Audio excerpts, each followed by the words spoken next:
Mina bakabusi nengre, mine pele obiama. Mina bakabusi nengre, me fele sama. Mina bakabusi nengre, mine pele obiama. Mina bakabusi nengre, me pele sama. Mina bakabusi nengre, mine pele obiama. Mina bakabusi nengre, me fele sama. Mina bakabusi nengre, mine pele obiama. Mina bakabusi nengre, me pele sama. Mina bakabusi nengre, mine pele obiama. Mina bakabusi nengre, me fele sama. Mina bakabusi nengre, mine pele obiama. Mina bakabusi nengre, me pele sama. Mina bakabusi nengre, mine pele obiama. Mina bakabusi nengre, me fele sama.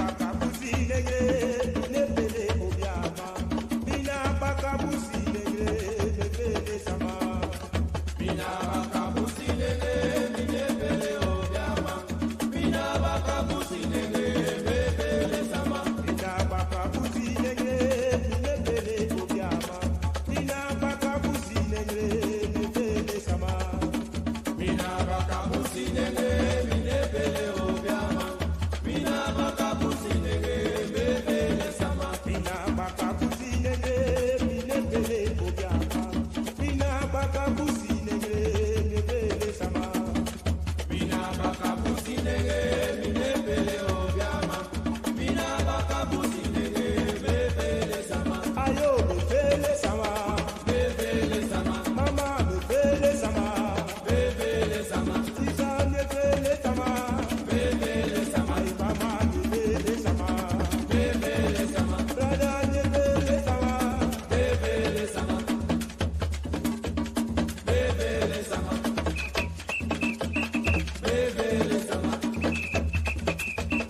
me pele sama, me pele sama, me pele sama.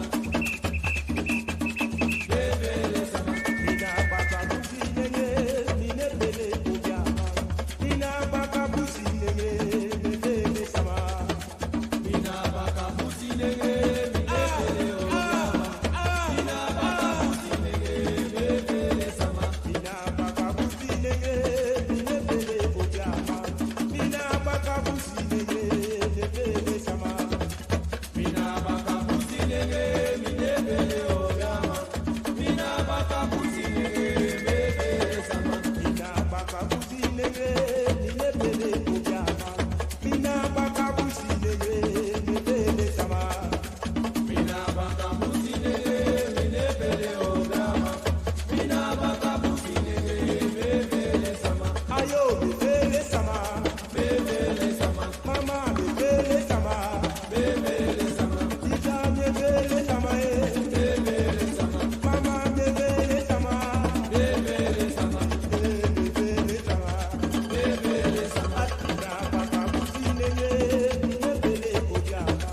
Mina bakabusi nengre, me fele sama. Ayo. Mina bakabusi nengre, mine pele obiama.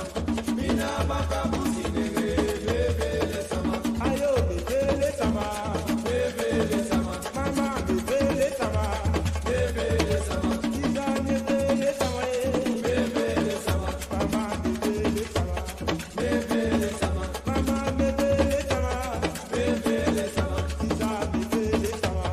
me pele sama.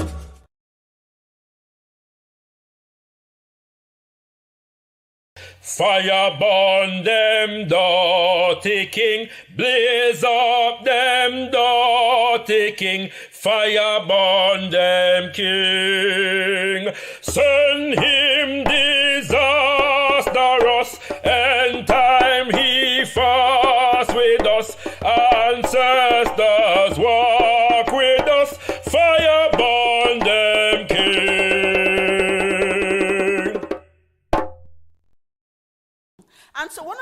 things that, we must push, all of us, is this fundamental question of the global nature of our African identities.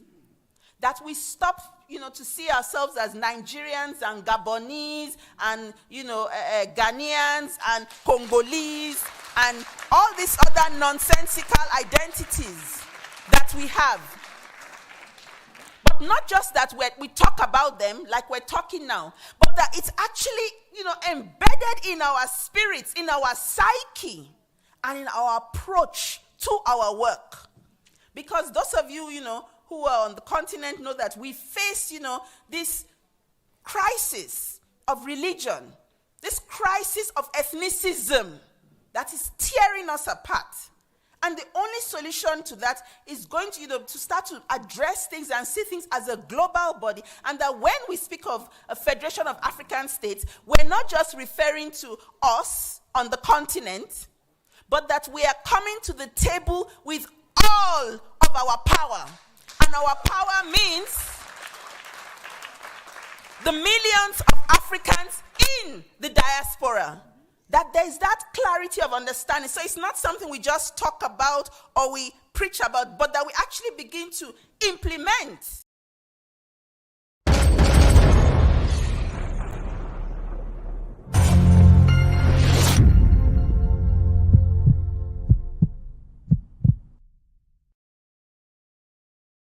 Tender moi, they be thankful unto the Mother, Father, creative life force of the universe. Kudzai muzimu mukuru. Your praises unto our great ancestors. Abibi Tumi, Abibi Fahodi, African power and African liberation for all African people. Greetings and welcome, family. You know what I'm saying? We're back here for another ZIVANAYI. And for those who may not be aware, ZIVANAYI is a weekly program hosted by myself for the benefit of our gotkushTV viewers.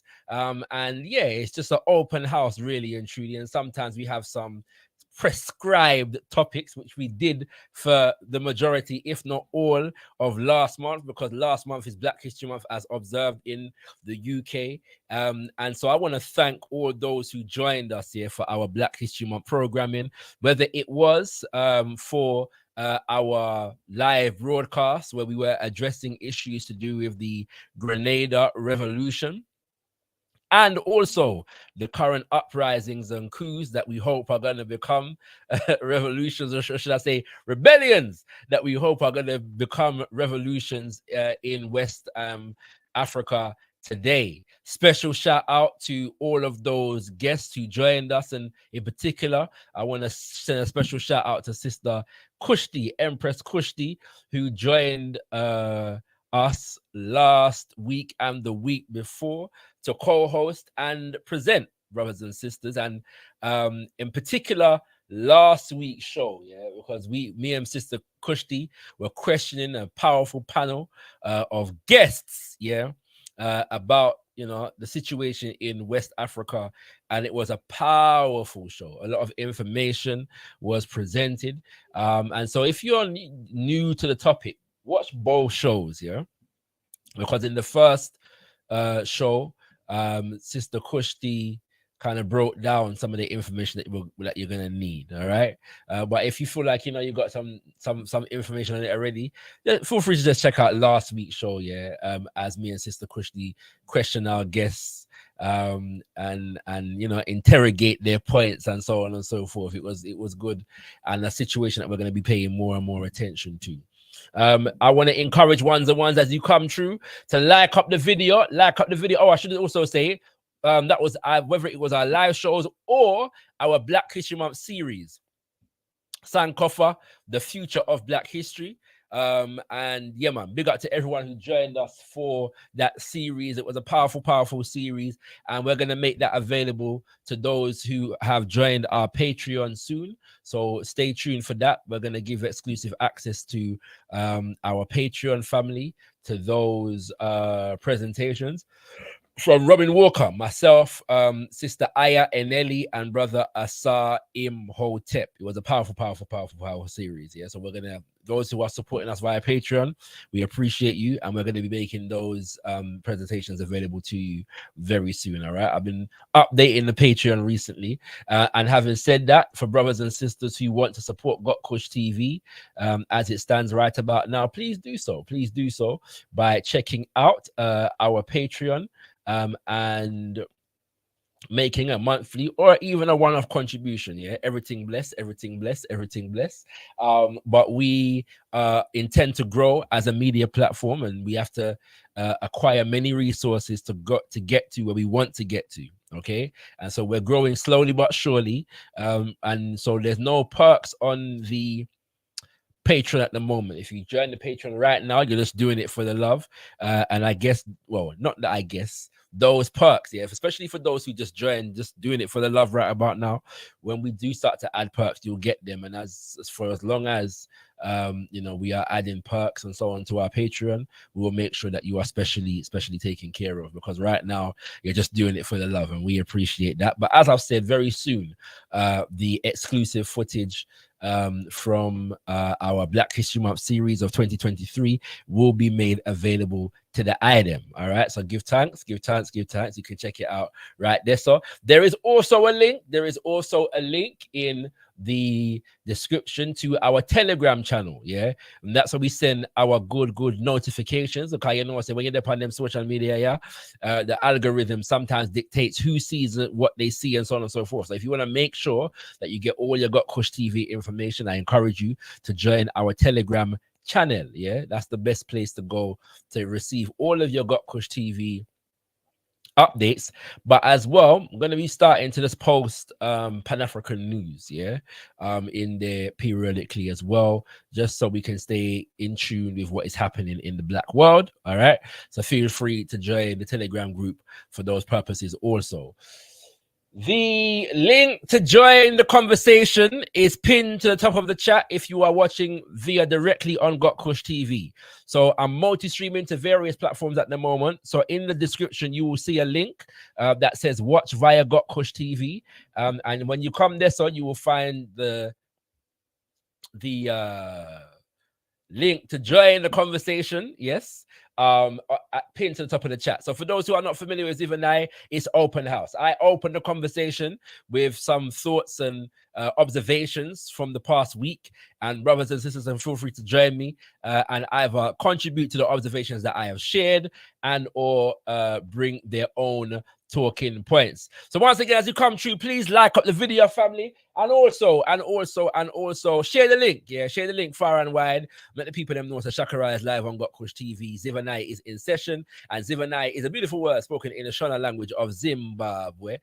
And it simply means let us get to know each other. All right, it's about social relationship and all of these things. Okay, exchanges and all of these things. Okay, so because I've been doing properly defined scheduled programming for most of the better part of a month or so, plenty things are going on in the world that I have not really commented on, and I won't get through all of them today, but some serious things are going on in the world, and if I don't raise them, I'm sure some of you will raise them. Yeah.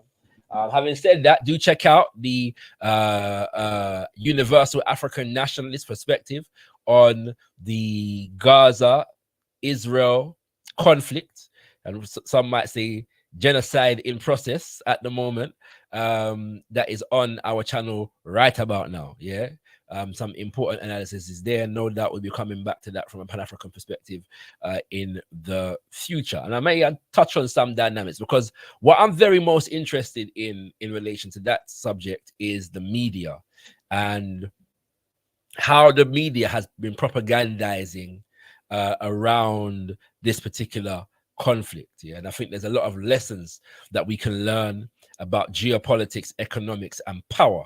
Yes, when we observe the way the media operates, what narratives are given legitimacy and what narratives are not given legitimacy, what narratives are constantly pushed versus what narratives are subdued, and how those narratives are designed to meet certain geopolitical and economic ends, I think is something that we need to pay serious attention to as African people.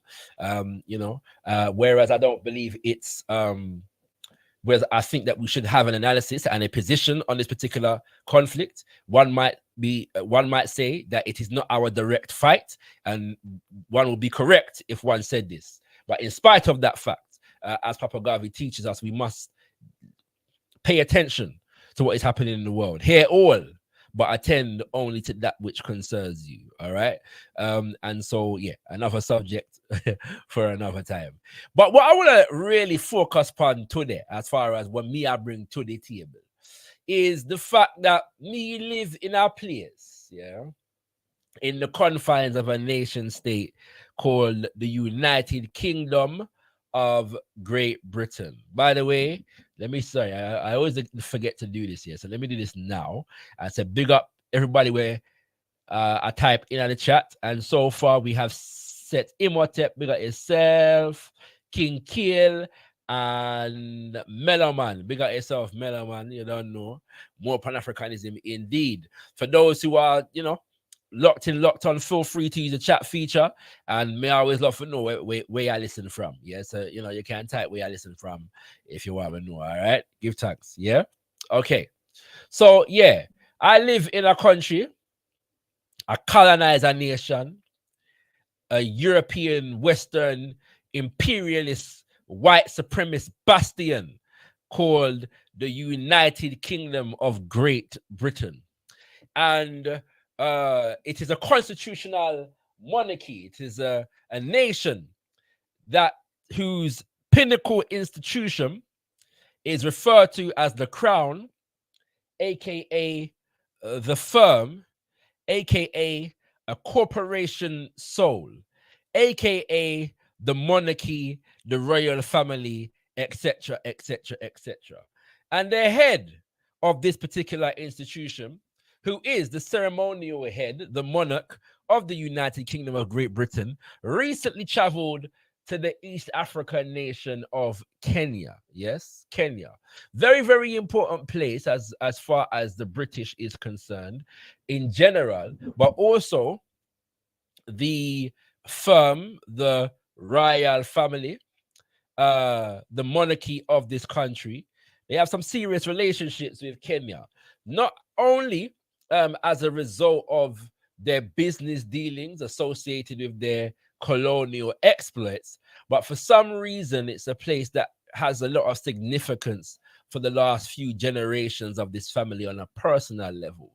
The previous monarch, Elizabeth of Windsor, when she became monarch, happened to be on colonial visit to her colonial property in Kenya in 1952, when her father kicked the bucket and she found out she had become the queen, the queen of the United Kingdom of Great Britain.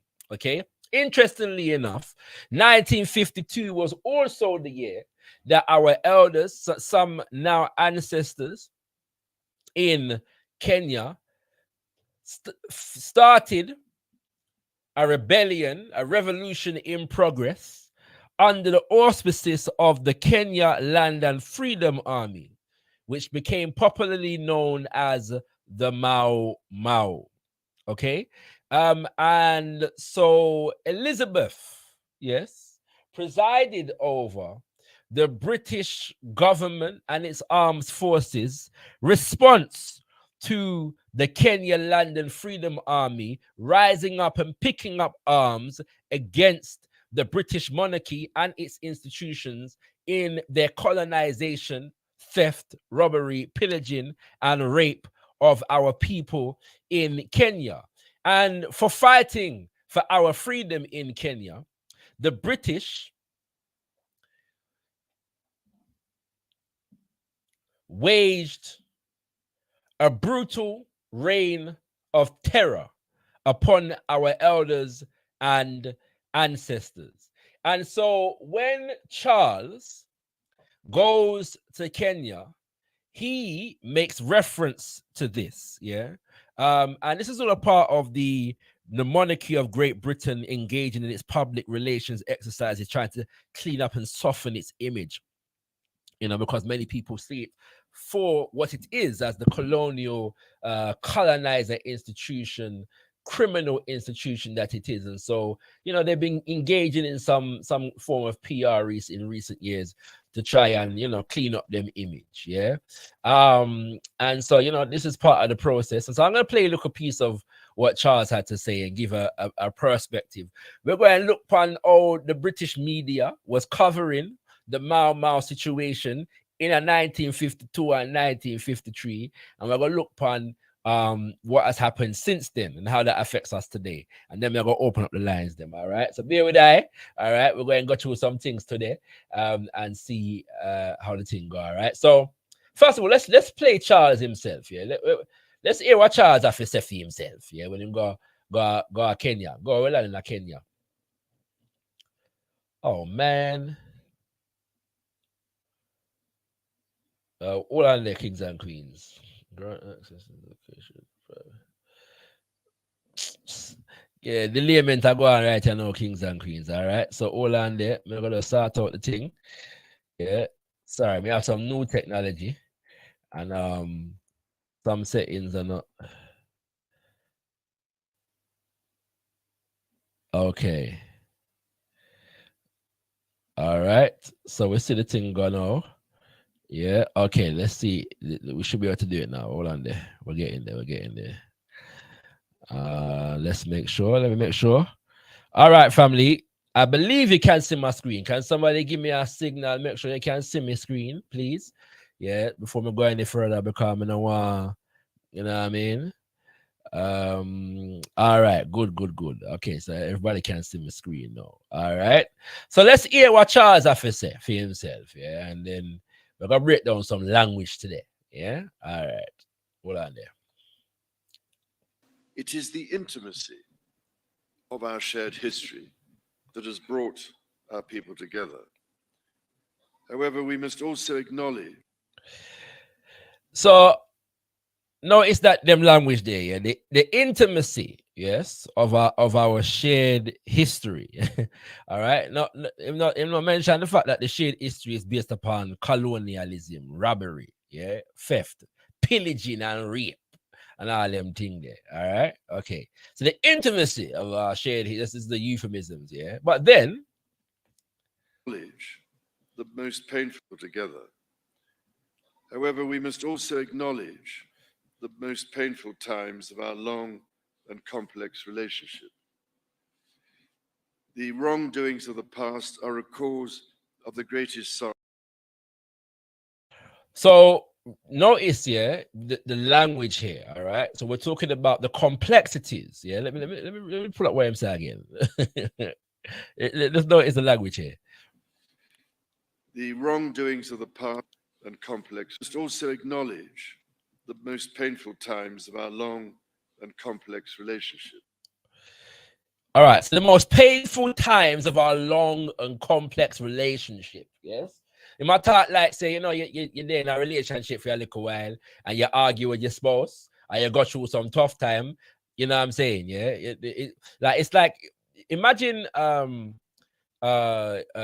you're somebody who's suffering and a victim of domestic violence. Yes. And and the perpetrator of this particular criminal act says, yes, we must acknowledge the painful and complex times, yes, of our relationship, right? This is how he's talking, okay? So this is a very political statement designed as a PR stunt to reference something without giving proper expression to the gravity of what he's referring to, okay? Bear that in mind, all right? The wrongdoings of the past are a cause of the greatest sorrow and the deepest regret. The wrongdoings, what wrongdoings, by who, and in pursuit of what? All this abstract talk, the wrongdoings. Yeah. You know what I'm saying? All right, listen. There were abhorrent and unjustifiable acts of violence committed against Kenyans as they waged, as you said at the United Nations, a painful struggle for independence. So there were horrific acts committed against Kenyans. Notice he didn't say crimes. Okay? And sovereignty. And for that, there can be no excuse. In coming back to Kenya, it matters greatly to me that I should deepen my own understanding of these wrongs, and that I meet some of those whose lives and communities were so grievously affected. So again, grievously, horrific, yeah, wrongs, all right? But he's not speaking in terms of crimes, atrocities, yeah? All right? This is all very deliberate language. This is why I'm highlighting it, yeah? Him not just talk off the top of him head. Remember, the speech well prepared. All right? None of this can change the past, but by addressing our history with honesty and openness, we can perhaps demonstrate the strength of our friendship today. And in so doing, we can, I hope, continue to build an ever closer bond for the years ahead. As Jomo Kenyatta said, our children may learn about the heroes of the past. Our task is to make ourselves the architects of the future. Mr. President, in returning to Kenya, I've been struck by the many ways in which our country.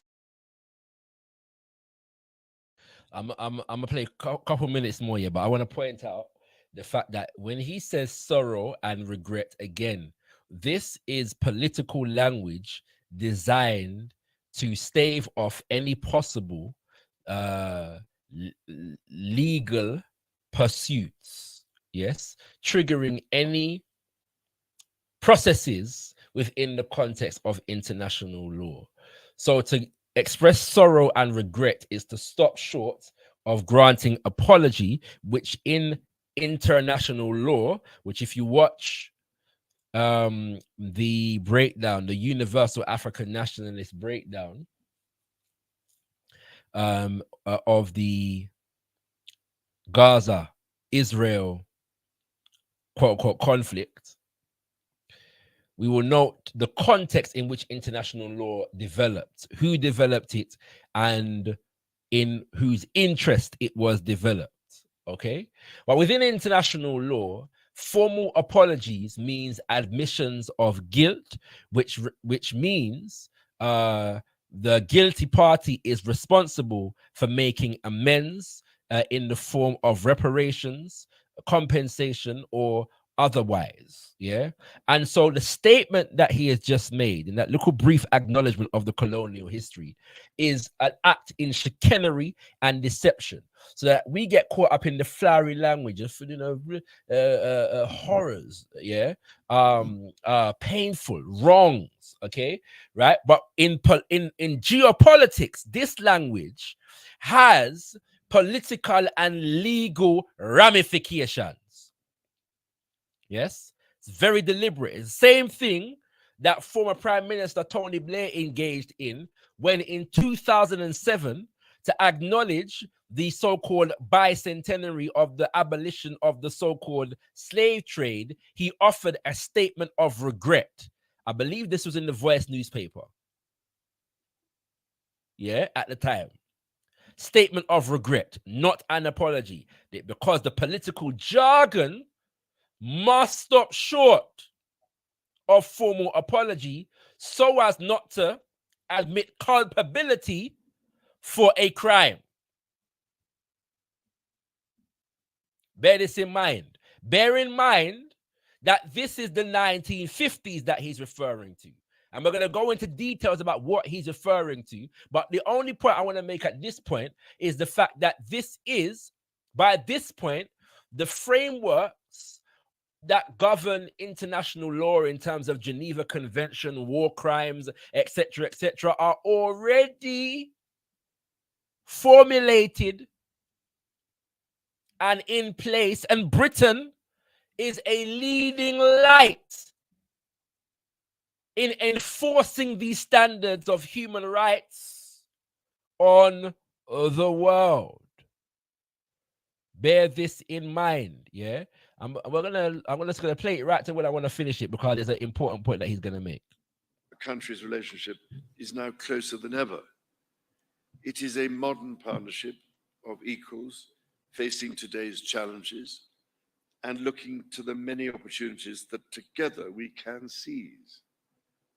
Whether by using the King's Cross regeneration as a model for the Nairobi railway city, or by learning from Kenya how the blue economy can really work for local communities.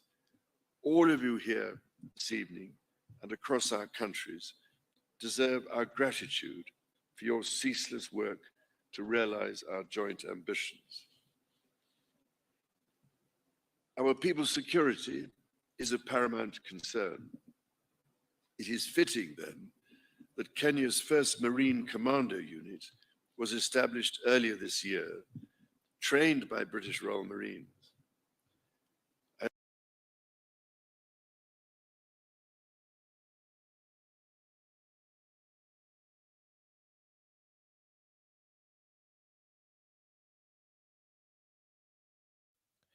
Sorry, I was on mute, kings and queens. Listen to them where the man just said a while ago. Yeah, him say Kenya's first Marine unit was inaugurated this year, trained by who? British Marines. Yeah. One day we have to do a whole show, about AFRICOM and the American military bases all over the African continent. All right. But the focus on America's military relationship with Mama Africa and the Caribbean can sometimes lead us to take our eye off the ball of Britain's military relationship. Yeah. Member say, a Kenya right here now where I prepare for send 1,000 man to go to Haiti as funded by America right here now. Yes, as a part of a military intervention under the auspices of the United Nations, funded by the American government. Yeah? All right? Enough things are going on in the world, all right? So we're done with Charles' statement today, yeah? But this leads us to have to look into, yes, exactly what he's referring to about the wrongs. Yes. And as I've already said, in 1952, our ancestors in Kenya, yes, big up to Field Marshal Dedan Kimathi and all of the freedom fighters of the Kenya Land and Freedom Army, picked up arms and waged a war against British colonialism as it relates to Kenya. And the reprisal was brutal, okay? And what we are going to do is just explore some of the ways in which the British media characterized the so-called Mau Mau at the time.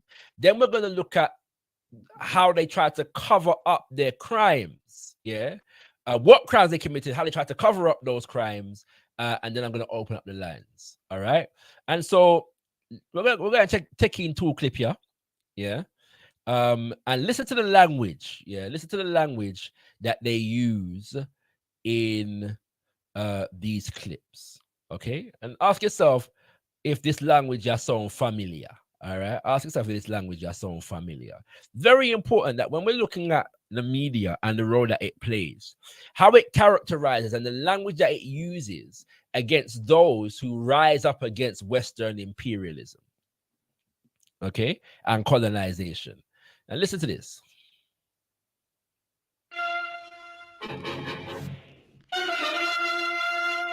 In Nairobi, capital of Kenya, Europeans and Africans still walk the streets in fear of the dreaded Mau Mau. For it is that band of fanatics whose bloody deeds have cast a dark shadow across the face of Kenya. So the Mau Mau are a band of fanatics who are committing bloody deeds, yes, across Kenya and scaring the Europeans and the Africans, okay? There is no conversation here about colonization and the fact that the Africans are actually, in fact, fighting the criminal colonizer in Kenya who has massacred Africans and stolen African land from African people and is waxing himself rich off of the land, particularly in terms of crops such as coffee. That was big in Kenya. I believe they were dealing with tobacco there as well, and possibly flour, the flour industry, which I know was also big in Zimbabwe.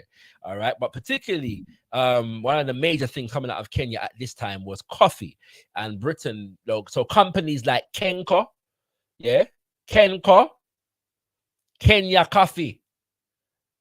All right, there's the thing there. Yeah. Okay. So let's listen to the language now. A week ago, the people of Kenya read of the death of Chief Nderi, murdered by terrorists. And now, as they watch the funeral of this wise and peaceful chieftain, they wonder where next will the Mau Mau strike.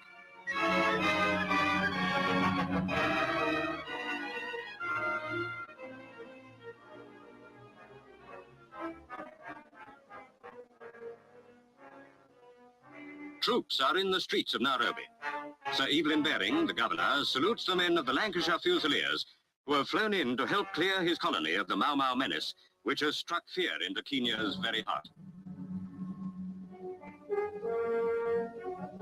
Nairobi police have been supplemented by hundreds of civilians, many of them women, to help round up the Mau Mau bandits. Radio-controlled cars with armored vehicles are used to carry out the army's plans for bringing in all suspects. More than 3,500 have been arrested already. All have to be carefully checked by police security men, for in such a decisive swoop as this, it is all too easy for the innocent to suffer. The objective of this secret society is to drive all white men out of Kenya. Not only fanatics fill the ranks of the Mau Mau, many have joined from fear.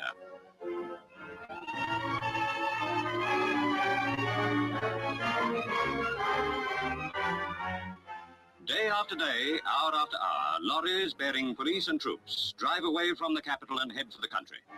Along twisting roads, they travel deeper, ever deeper into the heart of the African jungle. For here, many of the Mau Mau are hiding. Overhead, aircraft join in the search. All who carry the mark of the Mau Mau must be hunted out so that peace may come to this troubled colony.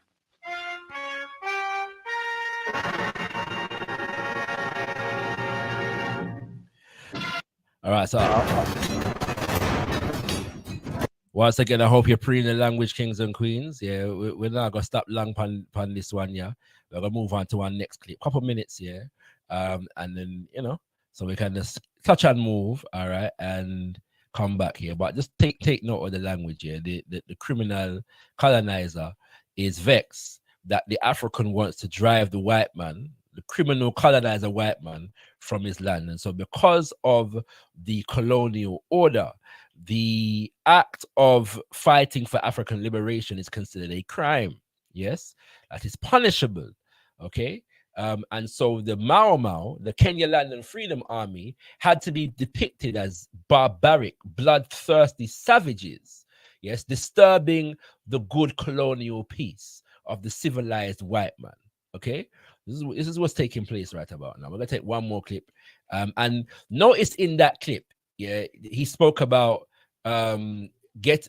fighting the Mau Mau in order to protect the innocent, or worse to that effect. You know, check out this particular clip.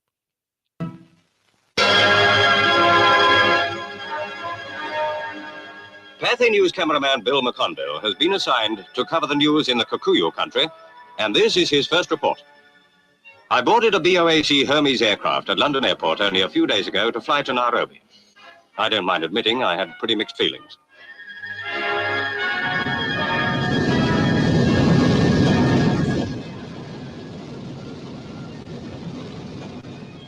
The journey out was uneventful. A little girl played in the gangway. From the pilot came the report, all well, dead on course. A mining engineer, Rodney Baker, his wife and their month-old baby were going out to make their home in Kenya. Then suddenly we got our first glimpse of the wild, mountainous land of the Kikuyu. Major Fullager and his family took it all calmly, so did young George Good, who'd been on leave in England. Then Nairobi was below. BOAC had brought us to the heart of the Mau Mau territory in only 16 hours. The armed police soon showed us that the newspapers weren't exaggerating. You could feel the tension as soon as you set foot in the place. So this was Nairobi, the city of suspense, someone called it. It wasn't long before I saw why. Mau Mau suspects were being checked prior to interrogation. All were members of the Kikuyu, the tribe which has suffered most from the Mau Mau. Despite the fear that is in the hearts of all in Nairobi, they still go about their work as usual. But a loaded revolver in a man's or woman's belt told me just how great was that peril, and brought home to me for the first time the truth of those terrible stories of violence and sudden death. On the outskirts of Nairobi, I came across the Seven family. Brian, his sister Susan, and Mrs. Jones Seven. A gun was by her side as she read them a bedtime story. The next day at Karibanti, I filmed a large-scale roundup of men suspected of being involved in murdering 150 people in what they now call the Lari Massacre.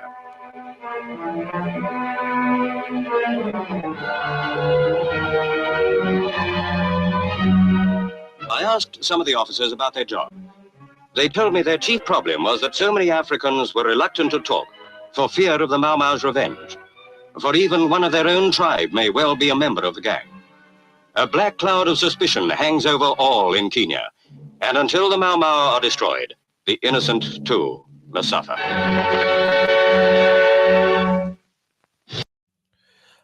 Until the Mau Mau are destroyed, the innocent too must suffer. And that's the thing there. All right.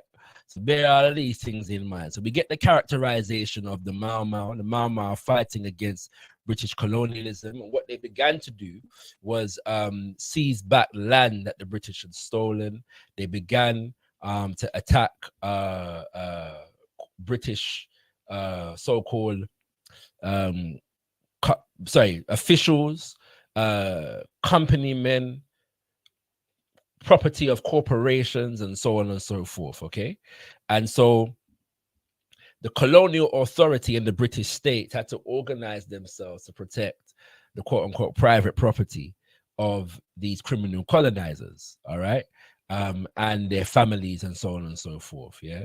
Now, one of the factors that is not often taken into consideration is the fact that a significant amount of the manpower that was used by the British came from other Africans, yeah, in the army and the police force, and so on and so forth. Okay, that's a factor that we also have to take into consideration. All right, but I'm going to read a piece here from this book. All right, it's called Mau Mau from Within. All right, Mau Mau from Within, the story of the Kenya Land and Freedom Army, by Donald L. Barnett and Karadi Njama. Yes, with contributions from a number of others, including Ngugi wa Thiong'o. All right, and there's a couple paragraphs which talk about from the voices of people that were members of the Kenya Land and Freedom Army in terms of what went on when they began to fight for their freedom. Okay, and all the book reads. This is, by the way, this is page 177. If you have the new and expanded edition. Okay, all the Kenya Europeans were mobilized to strengthen the Kenya regiment. With their arrival in the reserves, the brutality of shooting civilians in cold blood increased. Their motto was, "The only good Kikuyu is a dead one." I did forget to mention, for those who are not aware, the Kikuyu is the most populous people group, yeah, quote unquote ethnicity in Kenya, and made up the majority of the Mau Mau forces. So the majority of the Mau Mau came from the Kikuyu people group, not exclusively, but majority. Yes. And so in particular, the British began to attack the Kikuyu people, because to a significant degree, even those who were not members of the Kenya Land and Freedom Army, as in the ranks of it, oftentimes, because it was guerrilla warfare, there was assistance being provided, obviously, by the community itself. And so the community itself, even though many of them were not combatants, and even other Africans who were not Kikuyu, yes, were rounded up and made to face the reprisals of the British and their colonial government in Kenya. Okay, but listen carefully. So the motto was, the only good Kikuyu is a dead one.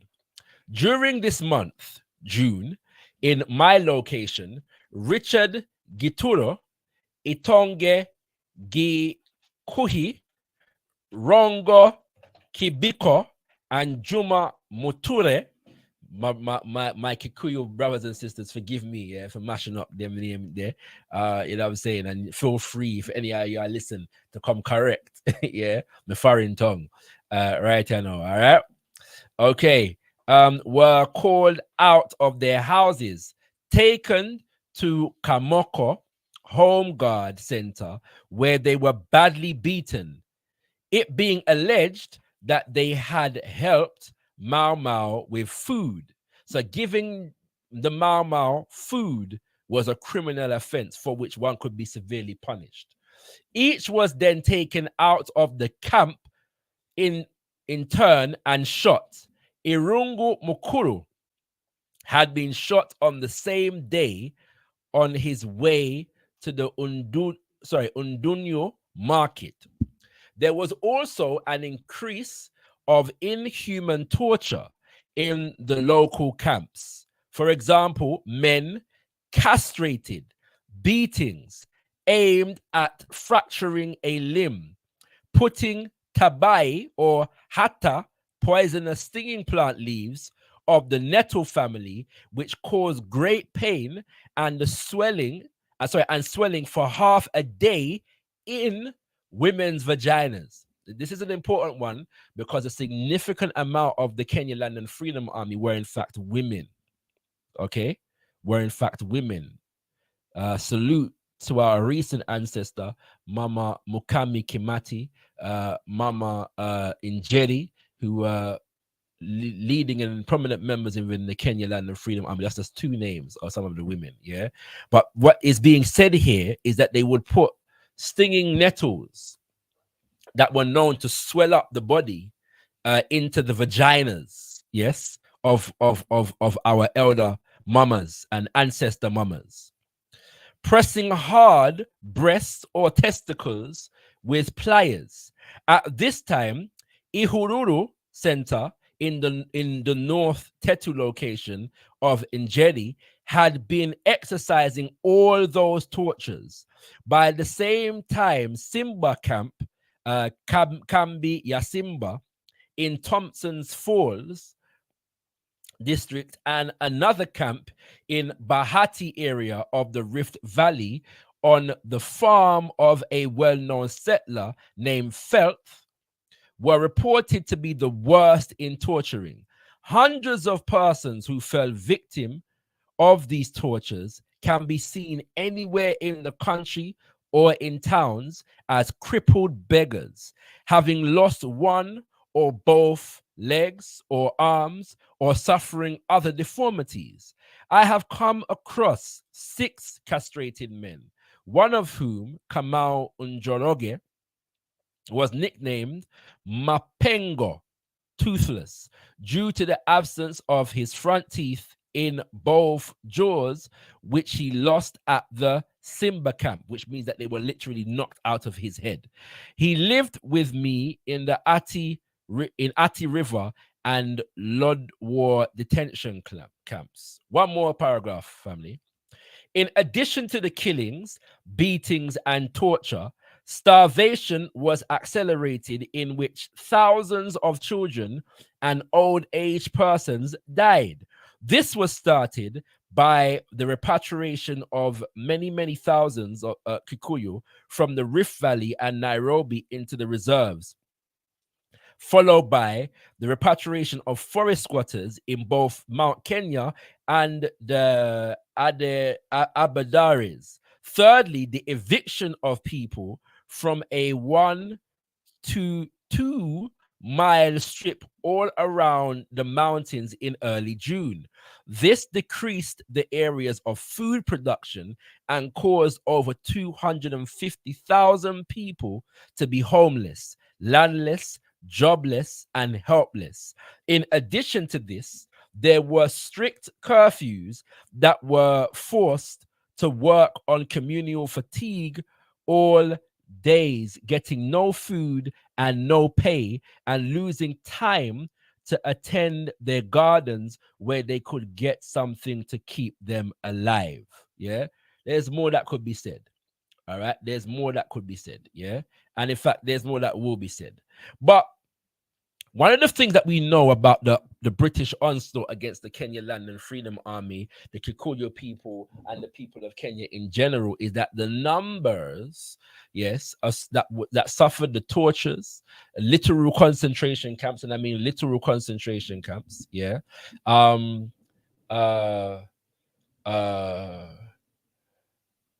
those numbers of those who were killed is highly disputed. And one of the reasons why this is highly disputed is because of the fact that the British, yes, Kenya gets its so-called independence in 1963. Yeah.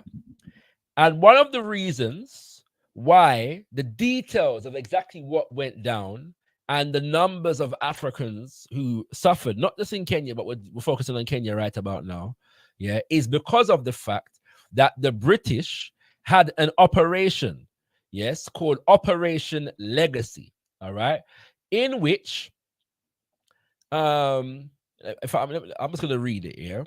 There's a Wikipedia page on this, right? This is what I'm reading from right about now. Operation Legacy was a British colonial office. Later, bear that in mind that the colonial office in the British government, yeah, is now the Foreign Office. Okay, let's bear that in mind, all right? Programmed to destroy or hide files that will implicate the British Empire in wrongdoing. Let me read that again. Operation Legacy was a British colonial office, later Foreign Office, programmed to destroy or hide files that will implicate the British Empire in wrongdoing as to prevent them from being used by their ex-colonies. Yeah, there's a lot of talk because the reparations conversation is high at the moment in the Western world. There's a lot of talk in British society, and debates about how bad was the British Empire really, and a lot of Brits are adamant that British people should be proud of the British Empire because the British Empire exported government and hospitals and capitalism and free market economies and by association of that freedom, yes, democracy to the rest of the world. This is the conversation that is taking place, yeah, within British society and other Western societies at the moment.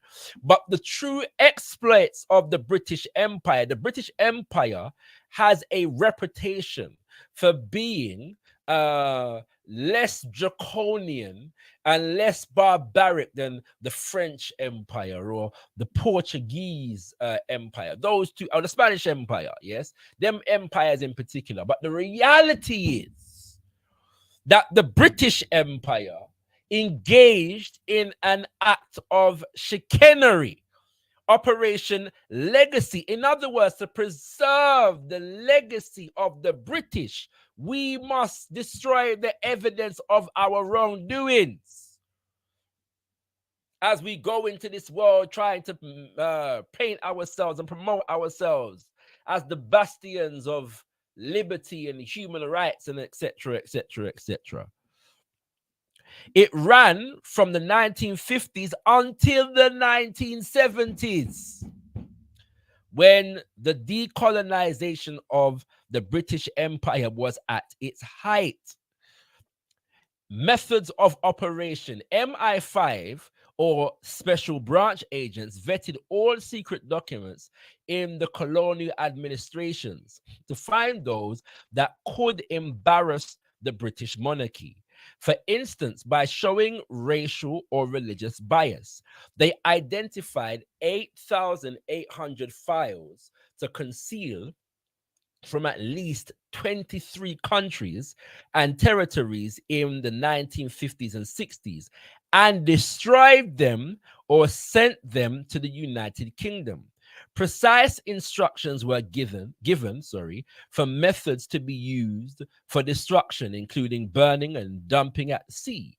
Some of the files detailed torture method used against opponents of the colonial administrations, such as during the Mau Mau uprisings.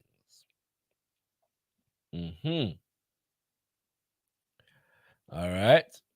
So I'm gonna leave that there. I just wanted to explain to you what Operation Legacy is. All right. But what's happened is because they didn't destroy everything, some of these files end up in a UK, in some warehouse somewhere, and they were discovered relatively recently. And as a result of this, because the funding for research, generally speaking, is concentrated in the West, Britain and America in particular, the white woman by the name of Caroline Elkin, who wrote a book called Imperial Reckoning, The Untold Story of Britain's Gulag in Kenya. Yes, the untold story of Britain's Gulag in Kenya. Now, the term Gulag, yes, is provocative language because of the fact, that the Gulag was a labor camp that was popular in Soviet Russia under Stalin, and it was one of the major propaganda tools that were used in the West's war, propaganda, cold and otherwise, against Russia. And because of the fact that the West was trying to paint itself as the bastion of freedom and Soviet Russia as the center of oppression via its communist regime in the world, this association with Britain creating a gulag is provocative language, used by this American white woman in the title of her book. All right. She has another book since this book called Legacy of Violence.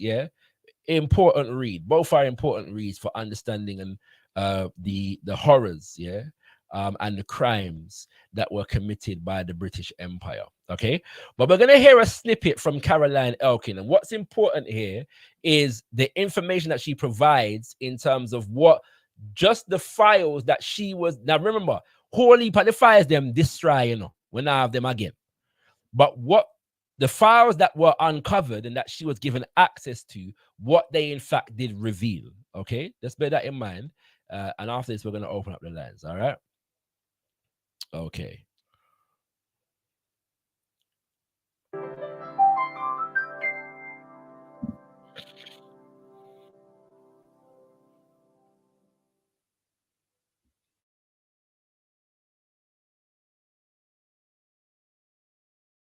Barbara, for those very kind words of introduction. And it's amazing what one can find nowadays on the web about a person and their childhood. But it is very much true. And in fact, I have always loved history from as long as I can remember, and listening to Barbara describe the incredible things that By the way, as far as I'm aware, because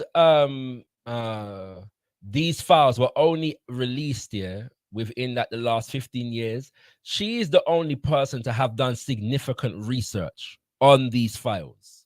So that's why her work is of particular importance at this moment in time. There's not much work done in terms of going through those files. She was the first person, and I believe to this day still the only historian that has done significant work with those British files, in particular as it relates to the British Empire and its crimes in general, and the Kikuyu and the Kenyan Land and Freedom Army in particular. All right, this is pointing it out for context. PSU Friends of History do for the university and for the broader Portland community. A simple I'm here this evening has been the long durée of a very important group of people working to bring history not just to some of the details that are in my current book, but also draw connections to the contemporary issues that are raised by my findings, because I think in many ways the kind of research that I do and some other historians as well forces us out of our ivory tower, and the research has profound implications on contemporary events. And I will come to that as the lecture goes on. But I'd like to start with a little bit of a story. On an unusually cool Nairobi fall evening, in 1963, a young British colonial officer, who I shall call John because he would prefer to remain anonymous, John was busy gathering piles of documents from the Ministry of Internal Security and Defense. All of the documents he was collecting pertained to the detention camps that the British colonial government had set up all over Kenya during the 1950s as a way of suppressing the Mau Mau insurgents. Files with labels like Manyani Camp and Atrocities, Detainee Works Projects were all being prepared. Prepared for what? I asked John in a recent interview. Prepared for the bonfires, he casually responded. You see, he said, we had orders from on high to burn all the documents that had anything to do with the detention camps and interrogation centers, and that's what we did. We burned them. And there was indeed plenty of reason to cleanse the historical record of the detention camps and interrogation centers that were scattered all over Kenya in the 1950s. And as I came to learn during my own research some 50 years later, these were sites of unimaginable crimes. British colonial officials and their underlings perpetrated gross human rights violations and then took deliberate steps to cover them up on the eve of decolonization from Kenya in 1963. And as an historian, looking at this, I spent nearly 10 years trying to piece this story back together again. And as we all know, even the best of purges leave something behind. So what that means is you go to the official archives in places like London and Nairobi, and you painstakingly go through file after file after file, looking for anything you can possibly find. Then you go through private archives and missionary archives, newspapers and photographs, and you conduct interviews. I conducted interviews with former British colonial officers, settlers, missionaries, and hundreds of survivors, men and women, who survived the detention camps of late colonial Kenya. Now, I came to find out several things in the course of my work, one of which was that my premise to begin with was completely wrong. I started out thinking I was going to write a book about the success of British liberal reform in the detention camps of Kenya. You laugh. I stood in front of my G3 conference as a graduate student saying that exact thing, and I was given lots of applause by my faculty members. Well, in part, the files are seductive, because not only were they purged, but what was left behind was a very seductive story about something called rehabilitation or hearts and minds. Well, I came to So just to add some context to what she's saying there, she said that she thought she was going to write a piece on the success of British liberal reform in the concentration camps of Kenya. The reason why she said she stood before her people them and got a loud applause on that is because that is how the British were promoting what they were doing in Kenya. They were telling the world that they were engaged in the liberal reformation of these criminal elements within Kenyan society. Yes, that this was an act of quote unquote liberal reform, that they were granting the benefits of the Enlightenment, yeah, and British values, yeah, to these savage and barbaric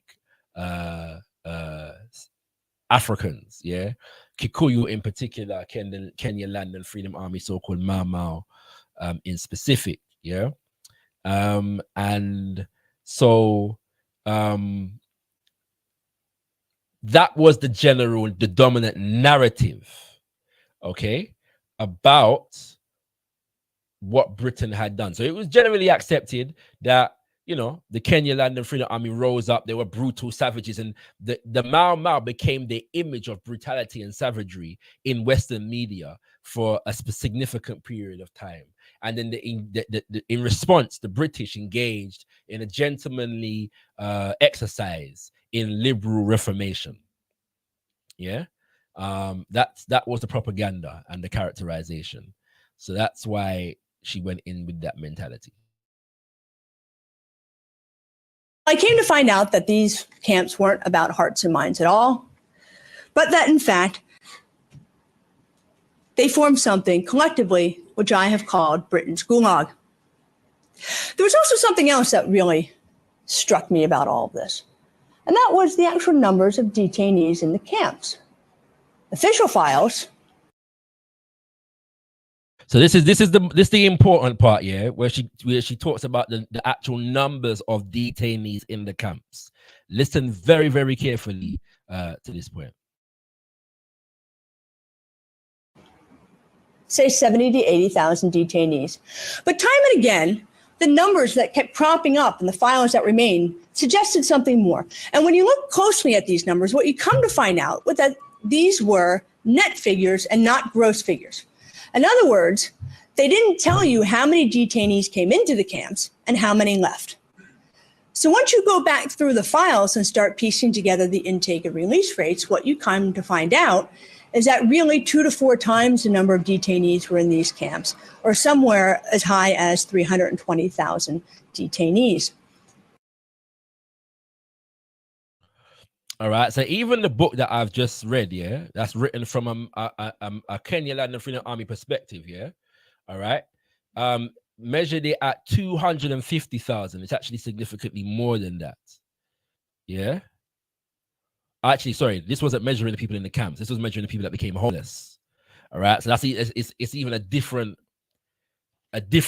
barometer that is being used here for a different indicator. Yeah, this is homelessness.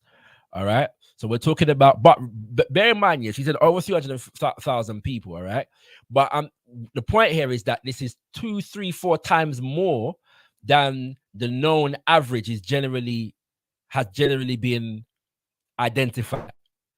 All right, bear this in mind. Okay, all right, we got you.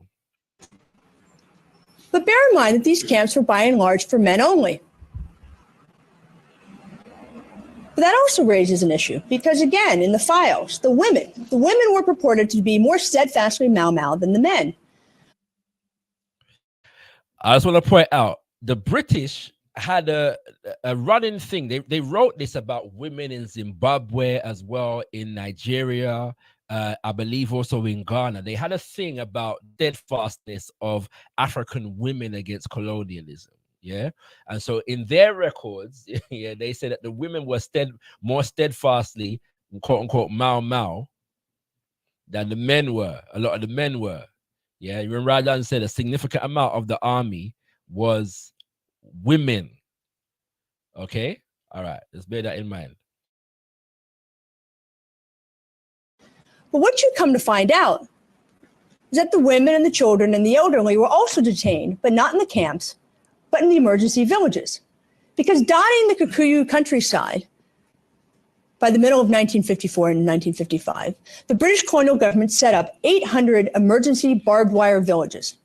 These villages, surrounded by barbed wire and spiked trenches, under 24-hour guard, women are forced to labor from sunup to sundown. They're tortured, beaten, murdered. These were detention camps in all but name. So once you find out and you add the numbers detained in the villages to those the adjusted figures of 320,000, you find out that it wasn't 70 to 80,000 in these camps. You find out that, in fact, the British colonial government detained nearly the entire Kikuyu population of 1.5 million people. The British government detained nearly the entire Kikuyu population of 1.5 million people in what was effectively a concentration camp. Yeah, this is what's being said right here now.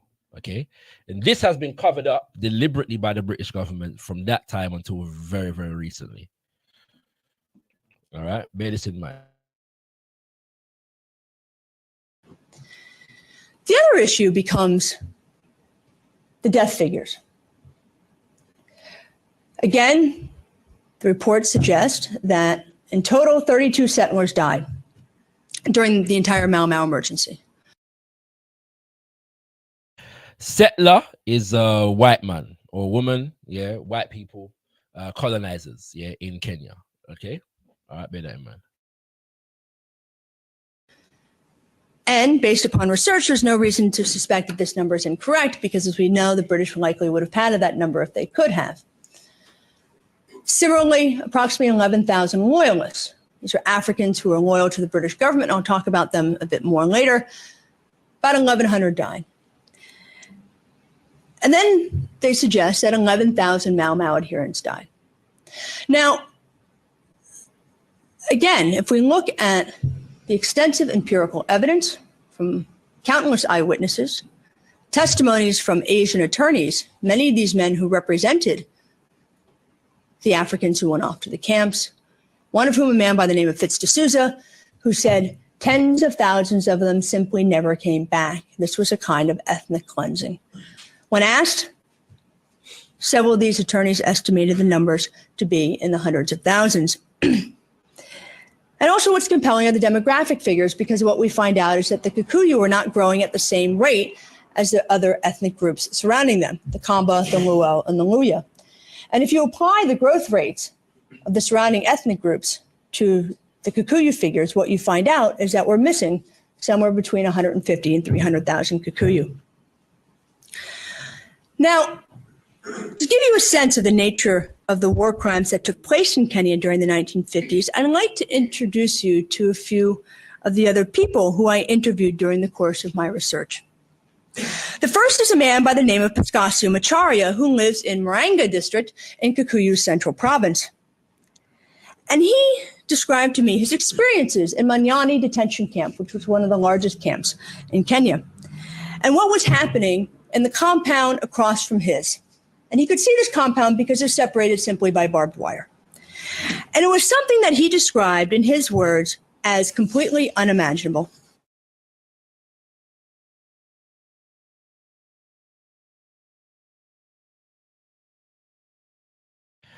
I'm tempted, yeah, to find the full presentation and play you what the person that she interviewed describes, yeah. So you get an understanding of the horrors, all right, of the levels of criminality that these people were engaged in, yeah. So where am I going with all of this? So Charles got Kenya and say, you know, wrongs that were done. Yeah. Now you obviously you can tell, you can see, yes, that the language that he used was entirely euphemistic and designed to downplay the levels of the crimes, yeah, that the British Empire engaged in.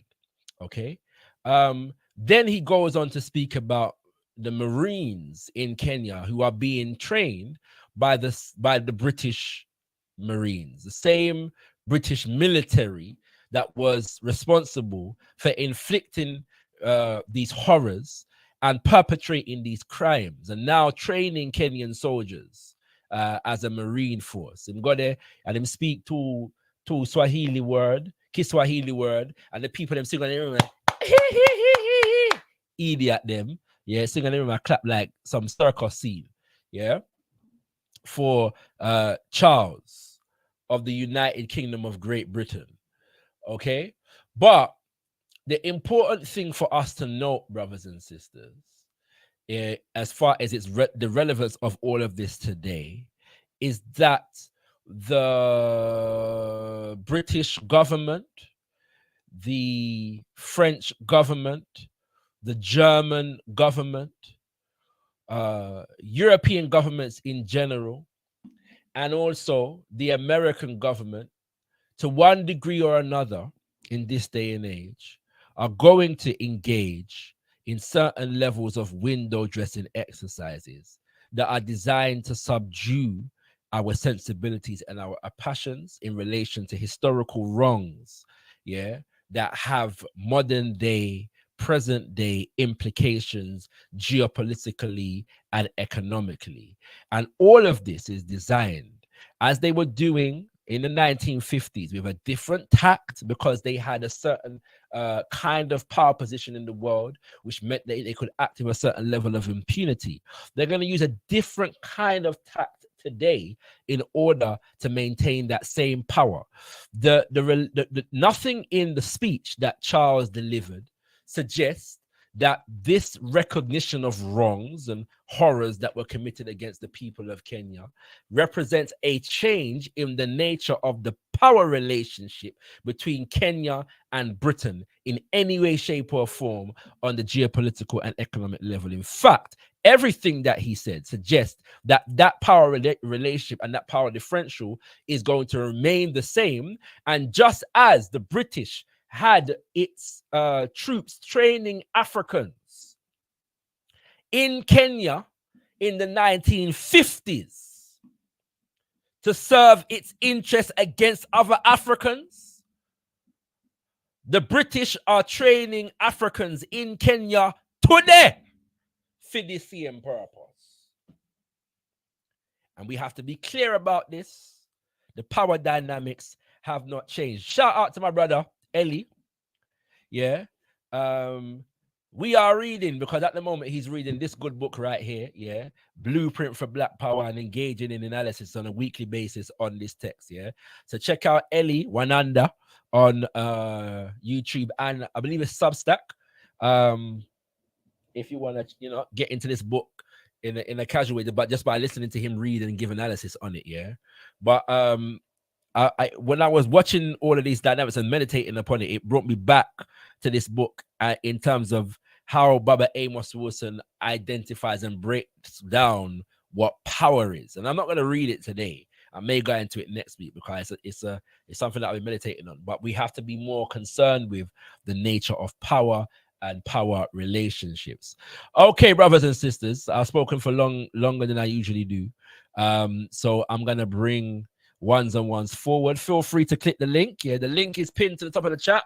You have to be watching via gotkushTV. If you are not watching via gotkushTV, there's a link in the description to your video, whereby you can find the link to watch via gotkushTV and click the link to come live on the panel. So if you want to come live on the panel, feel free to do so right here now.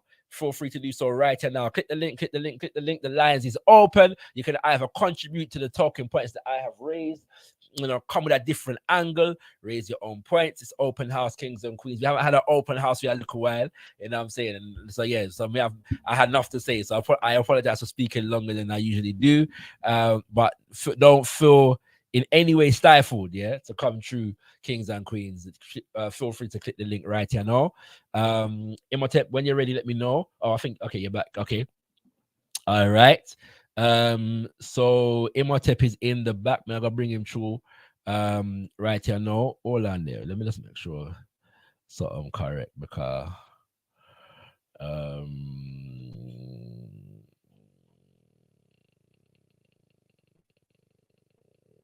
family. Let's make sure everything stable around here. Okay. All right. Imhotep.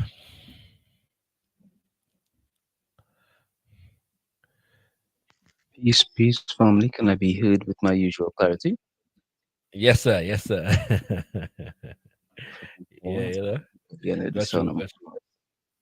have to give thanks for your show, as always, Brother ShakaRa.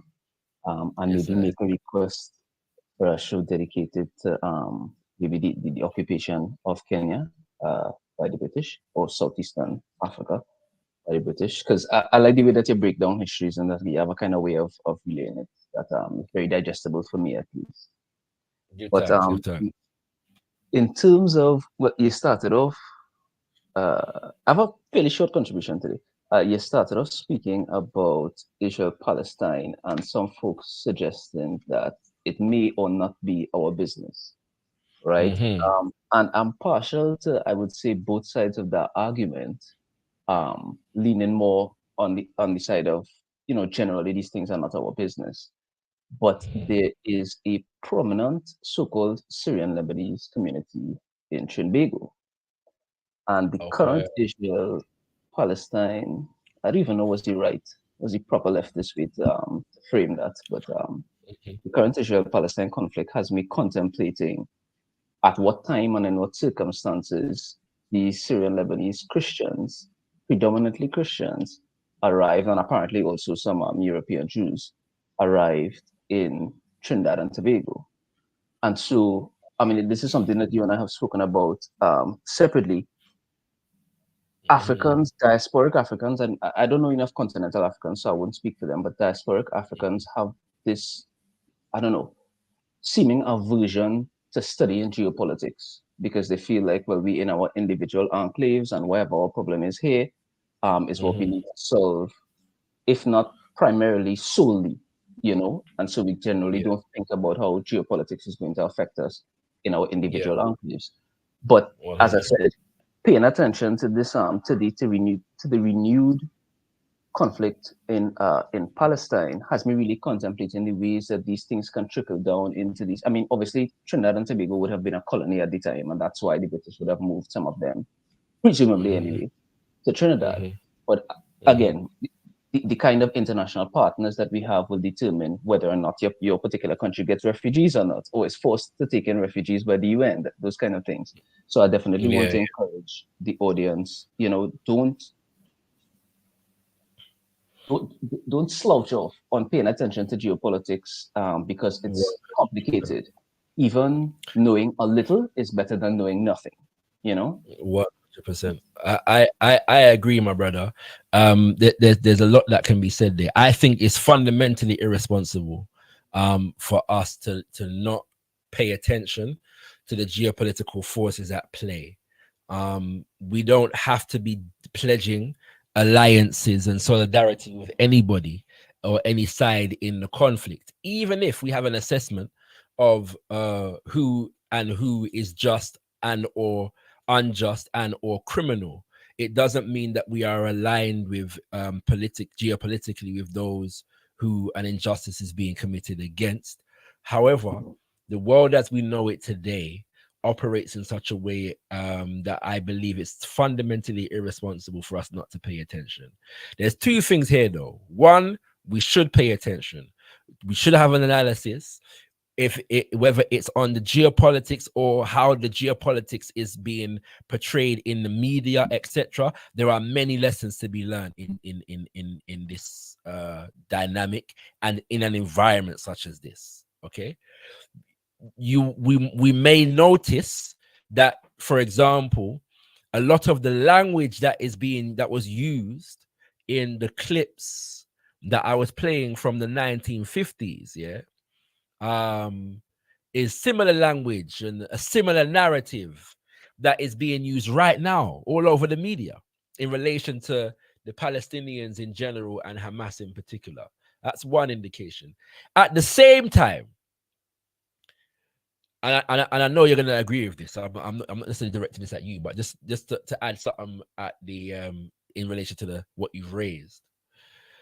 Our focus geopolitically shouldn't be defined by whatever Western media is focusing on at this particular moment in time. Yeah? Because that's where it becomes a distraction. So then why everybody focus upon Israel, Gaza, right, so everybody just focus upon that and forget about Congo and forget about Sudan, forget about Zimbabwe, forget about South Africa, forget about Mali, Niger, Burkina Faso, forget about Senegal, forget about Haiti, forget about Venezuela, Yes. All right. And all of these things. Yeah. Actually, And kind of, sorry. go on, go on, go on. I was saying, yeah, that's actually a kind of poignant uh, dichotomy that he created there, because Mm-hmm. because I'm in a lot of leftist spaces, but also Black Mm-hmm. nationalist spaces or Pan-Africanist Mm-hmm. spaces, Mm-hmm. I have been seeing a lot of, well, overwhelmingly positive coverage of the Palestine conflict, as in favor of the Palestinians, Mm-hmm. but also contrasts with the fact that there seem also to be genocides occurring in Sudan and in the Congo, which have been Mm-hmm. occurring for the past, well, Congo, I think for the past 20 years, Sudan, I think for the Mm-hmm. past like 3 or something like that, they're having Mm-hmm. another civil war, it seems, or at least Mm-hmm. something akin to a civil war. And Mm-hmm. me, with all my interest and passion towards contemporary Africa and the diaspora, wasn't aware of Mm-hmm. these things, so like Yes. Yes. it's very valid that you say we can't just be focusing on what the Western media is focusing on. We also, well, number one, we have to develop our own media Right. channels, but also pay attention to African media channels. Exactly. Yeah, exactly. And as somebody who tries to do this, I know it's very difficult, right? I'm trying to be more effective in terms of how I stay on top of media and news in the African world, yeah. And especially as we develop gotkushTV, the strategies for doing that are going to become extremely important. There are a few people though who I know who do it very well. And so let me add some solutionary conversation to this dynamic. Yeah, Sister African Esquire, also not sorry, formerly her channel was formerly known as African Esquire. Her name is Tierney Cherie, who has been on gotkushTV with us before. Her channel is now African Exodus. Yes, African Exodus. And so she runs a program every other day, it would seem like, whereby she's breaking down different aspects of news within the Pan-African world. Yeah, she does a very, very good job of it. And we are going to be bringing programming similar to that to gotkushTV soon. So do stay tuned. We have some people on stream, to come and deal with that soon. Yeah, and also there's a channel called African Stream. Yeah. They're very prolific on Instagram and TikTok as well. So if you want, a lot of news, they're very good at. It's run by a brother called Ahmed Cabello. Yeah. And good brother, you know what I'm saying, from Sudan, but he lives in Kenya. And excellent job, excellent job in terms of documenting and bringing news from across the African continent and the African world. So check out African Stream, check out African Exodus, and there's I need to check if New Africa magazine is still being published, but that is a good source. And even if it's not being published contemporarily, I believe you can still get backdated copies of their thing if it's even online. So New Africa magazine is also a fantastic source. So it's very important. Like I said, it's very difficult, but the final point I'll make on this, however, is that oftentimes when you see a conflict such as this, whereby Africans are not directly involved, even though we are to some degree, because there are Africans in Israel and there are Africans in Palestine.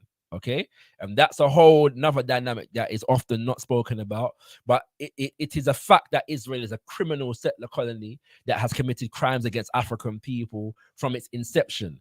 We may not be aware, for example, of the fact that the apartheid government in South Africa was able to acquire a nuclear arsenal based upon its relationship with Israel.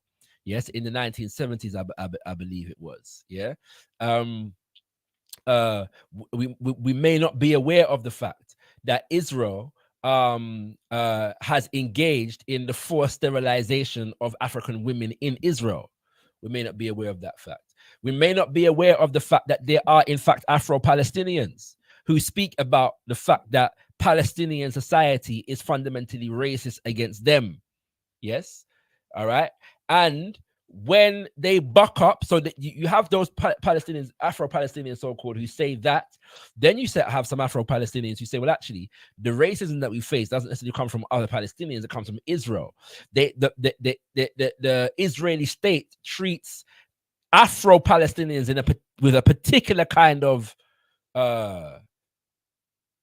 disgust, even in relation to Palestinians in general. Yeah. And so there are all of these dynamics that we have to understand and overstand. Then there's the fact that recently Israel has been seeking to exert influence on the African Union, applying for quote unquote observer status within the African Union. And so when we see dynamics such as that, and the fact that there are African nations who are willing to accede to that, for example, Paul Kagame in Rwanda, who many people are celebrating, but I don't. I believe it was Paul Kagame who was welcoming to Israel in that regard, because of the fact that South Africa has a particular kind of relationship with Israel. Historically, they were skeptical, and many other African nations were skeptical. Of course, North Africa was skeptical, although even a lot of those Arabic nations are trying to normalize relations with Israel at the moment. Okay, so even when the news item doesn't directly relate to Africans or African nations, yeah, there are often dynamics that within the geopolitics of the situation that do. Yes, and so we can never just be complacent, as I said in a previous stream, and say, well, yeah, no, I've nothing to do with it. It's irresponsible, yes, to engage in that kind of and well, I was gonna say analysis, but it's not even analysis. You know what I'm saying? All right, I'm gonna move on because I talked long enough already, and there's two other people on the thing. And I've seen your comment. Big up to Empress Kushti in the building.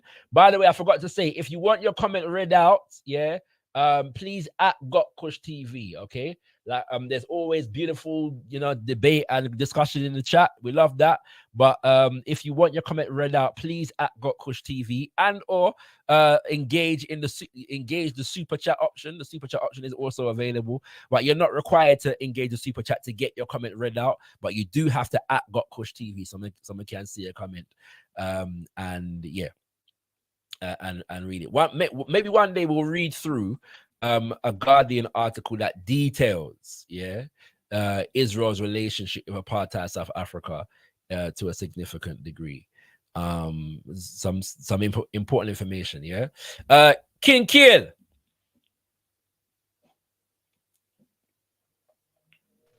Article, big up Shaka, man. Yes, Bro, been strong in the building. Of course, man. Every time, man. Yeah. Got more to work upon Saturday. May I try still. All right, cool. All right. By the way, finally, Mutabaruka is in the UK at the moment. I had the pleasure of interviewing him one day. Yeah, I did film it but it looked like something did go wrong with technology because I can't. The whole of the interview when we record it not depend the card. Yeah, so I may have to just bring you the audio. I've still got the audio, but the video, yeah. So anyway, we'll see what I go on. But yeah, go on, through, kid. Yeah, man, I just wanted to say it's very important to study the political science, the basics of having knowledge of the system and its political behavior and its activity internationally. So we do need to understand what's going on in Palestine and etc. So we can know how to have one foot in, one foot out without being exploited. I think it's a very good lesson for us to analyze how people deal with things and how we can kind of assess it without getting drawn into it. But I do wanted to ask you as well, King, if one of the days if you could do a show on the Sudanese Pan-Africanist movement in the 60s. I don't know if you're aware of that on the General Namiri. There was a very prolific movement because the Sudanese, they got inspired by the Pan-Africanists in Nigeria. So I was hoping if you could do a show on that, man, one of the days, man. You know what I mean? 100%. And so it's somebody that I'd have to, it's a subject that I'd have to bring somebody on to deal with, because whilst I know what I know, but I'd get an expert on that one. Yeah. But shout out to man like John Garang. Yeah, you know what I'm saying, who is a significant leader among the Sudanese people, and shout out to a now ancestor who I knew personally, a member of the Sudanese People's Liberation Organization, brother Deng Ajak, yeah, who was a Pan-Africanist who operated in London in the UK, you know, in the 80s and the 90s. A man, beautiful uncle, you know what I'm saying, but he's now passed away, and all of these things, you know. But the Pan-African movement in the 80s was very much you know, in solidarity and in organizational unity with members of the Sudanese People's Liberation Organization and the Sudanese People's Liberation Army. Yeah. And so yeah, it is a powerful story. Many of us don't know these stories, so I agree with you, and I would definitely there's a few brothers and sisters that I know that could do that subject proper justice. Yeah. And so yeah, we'll definitely make sure that happens. Yeah, we'll definitely make sure that happens. But one more thing as well, King. There is a freedom fighter in Palestine, Palestine. Her name is Fatima Badawi. She's half black Palestinian, you know, of her, and half Nigerian, and she's very candid when it comes to the racism in Palestine. So perhaps if we study her work, then we can kind of not cause confusion. No, there's a few. There's a few. I'm a play. There's a video that I've watched where there's a brother. He just goes to places and finds black people. That's all the channel is about. But he went to Palestine and interviewed some of the Afro-Palestinians. Some of them are very prominent. Some of them are activists. Yeah, do you know what I'm saying? And so they have organizations over there, and some of them will speak of what they suffered in terms of fighting on behalf of Palestine against Israel as well. So there's all of those dynamics in the thing. Yeah. So yeah. You know what I'm saying? You know, these are all dynamics. The one thing I do want to say though is that in relation to both your point and what Imhotep was saying before, one of the things that is necessary for us to know as well is in relation to geopolitics and what we focus on. There are many brothers and sisters, yeah, who the importance of a Pan-Africanist trajectory and a Pan-African perspective is that only we are going to centralize ourselves on our own standard. There are many brothers and sisters who I know who are Muslim, yeah, who are impassioned by the Palestine issue because of the fact that they are Muslim. And if you ask them about anything to do with the African world, they can't tell you nothing. Yes? Not at all. But because the Muslim world is impassioned about Palestine, as soon as I've got friends that did them as soon as them turn Muslim, they become an expert. Yes? on Palestine, Israel. No, I'm being very serious. Yeah? Real talk. They become an expert on Palestine, Israel. Yeah? Even over and above places in the African world that have a significant or even a majority Muslim population. You ask them about Mali, them can't tell you nothing about Mali. Yeah, you ask them about Sudan, them can't tell you nothing about Sudan, and maybe some can because Sudan is closer to the so-called Arab world. Yeah, the so-called Middle East. Yeah, you ask them about Eritrea, them can't tell you nothing about Eritrea.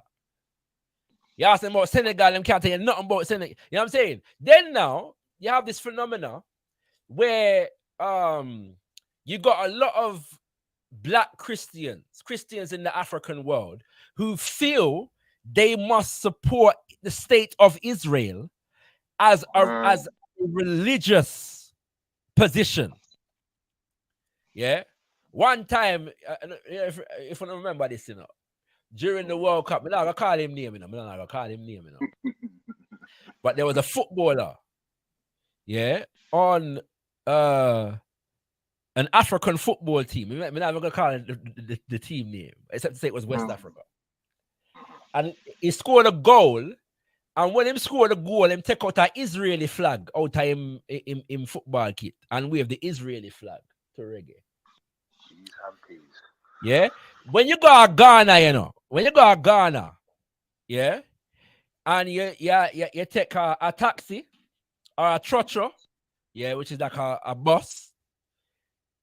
It's not unusual to see the driver have a Ghana flag and an Israeli flag in the car. Me say it's not unusual. Yes?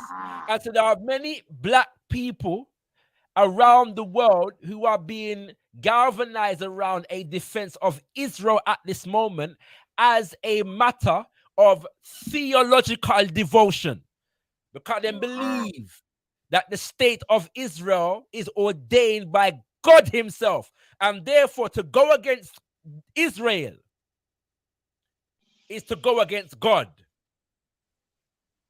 Do you think, brother, that these people would be influenced by the fact that the founders of Zionism were secular Jews and didn't care Some about... of them know.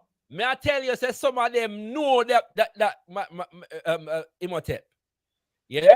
The other day, I'm gonna send it to you. The other day, I listened to a whole show, of this brother, yeah, in America, that has a whole institute that is based upon developing black solidarity with Israel.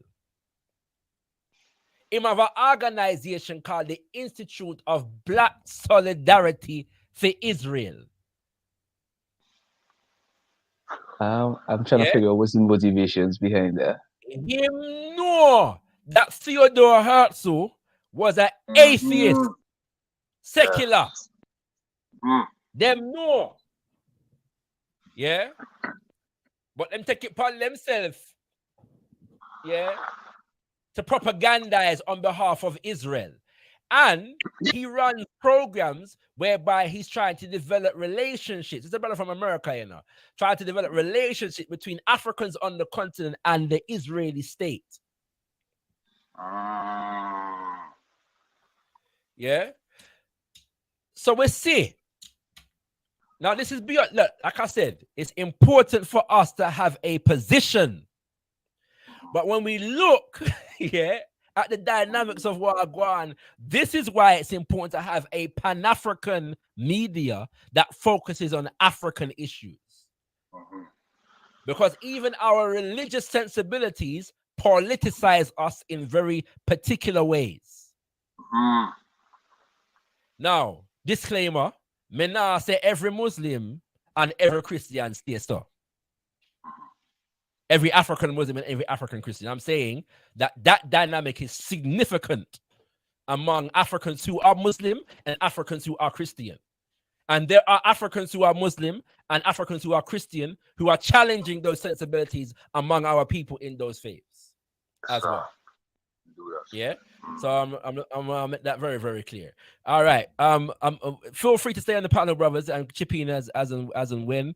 African diplomacy. Hey, afternoon, everybody. Bless up. Nice show as usual. I really think it was very eye-opening learning about the Britain in Kenya.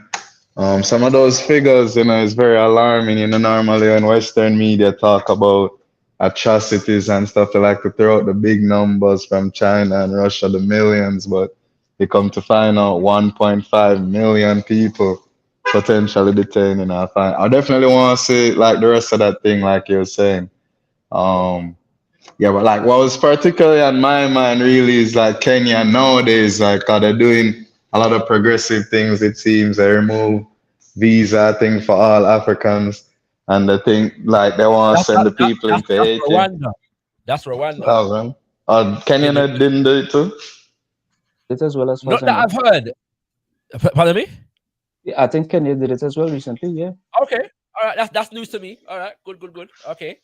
Go on. Yeah, but like no, with the thing with Haiti now, that's where it get tricky. Cause I think with the thing with Haiti and the troops, I wanted CARICOM to do it, but like Jamaica right now, you see Jamaica didn't even vote on the Israel thing. Diplomatically, Jamaica seemed kind of confused. CARICOM itself probably split up right now because Jamaica of certain things. Wholeness is fully up the Western Battle right here now. Yeah, and him with Israel, it would seem like him kind of take a certain side with Israel. It would even seem Only is with anybody that is with Britain and America. right.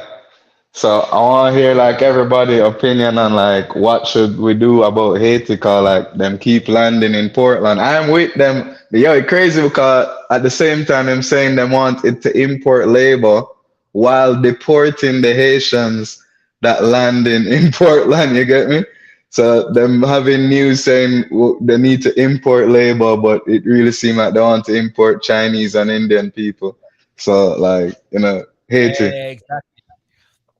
If you want to, all right, you remember about a decade ago when I think it was a decade ago when Aristide, former president of Haiti, landed in Jamaica. He was on his way back to Haiti he was in South Africa for a few years, and big consternation in a Jamaica, because people vexed the Haitian they come Jamaica. If you want to understand how colonized the minds of our people in the Caribbean are, look at our position when it comes to Haiti. The stigmatization of the people of Haiti is a very strong, and I didn't realize this until that episode, is very strong among many people in the Caribbean. That stigmatization. In my humble estimation, my brother, the question that you're asking, the answer is obvious but complex at the same time. Because what the answer doesn't just come in the context of what we need to do with Haiti. We're not going to do nothing with Haiti if the government and the people of Jamaica are unable to reconcile certain things with the people in Jamaica.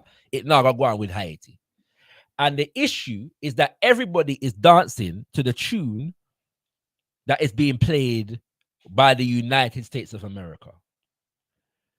And everybody in the Caribbean, as far as the governments know, that America has significant interest in Haiti and control things in Haiti. Them know that the American government controls the Haiti government to the point whereby the president of Haiti can be assassinated, and everybody now knows that it was the CIA that did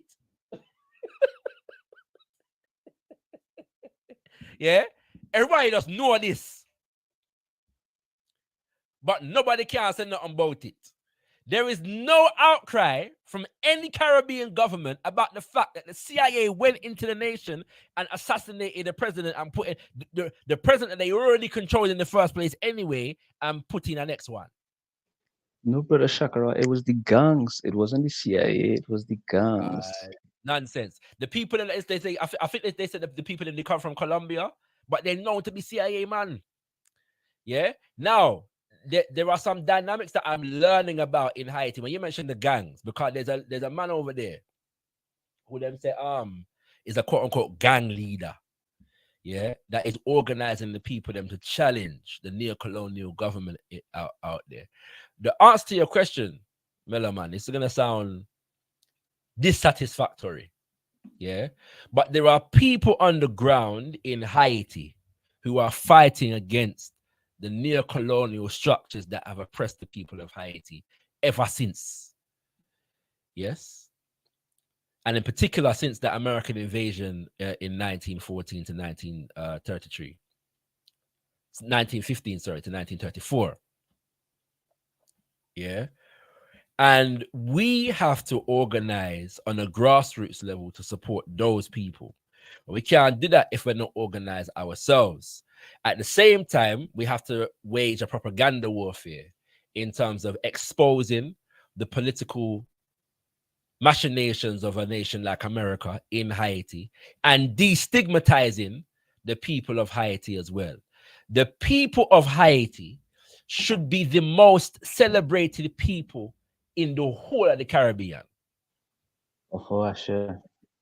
Coming from a Trinity. The nation of Haiti should be the capital of the Caribbean people. Yes, sir. Yes, sir.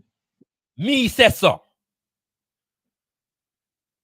yeah, we should have Haiti in the highest esteem as African people in the Caribbean. For where Haiti do for we. But we have bought into colonial mentality, neo-colonial mentality of Britain and America and voodoo and all of these things. Yeah, when now got Jamaica can't even get rid of the law we ban Obia in Jamaica. It now got appreciate voodoo from Haiti. In my humble estimation. So there's many things on many different levels, but we have to educate ourselves as a people. And even that time there, remember even Beanie Man and Ninja Man did the on stage and had a freestyle battle about the fact that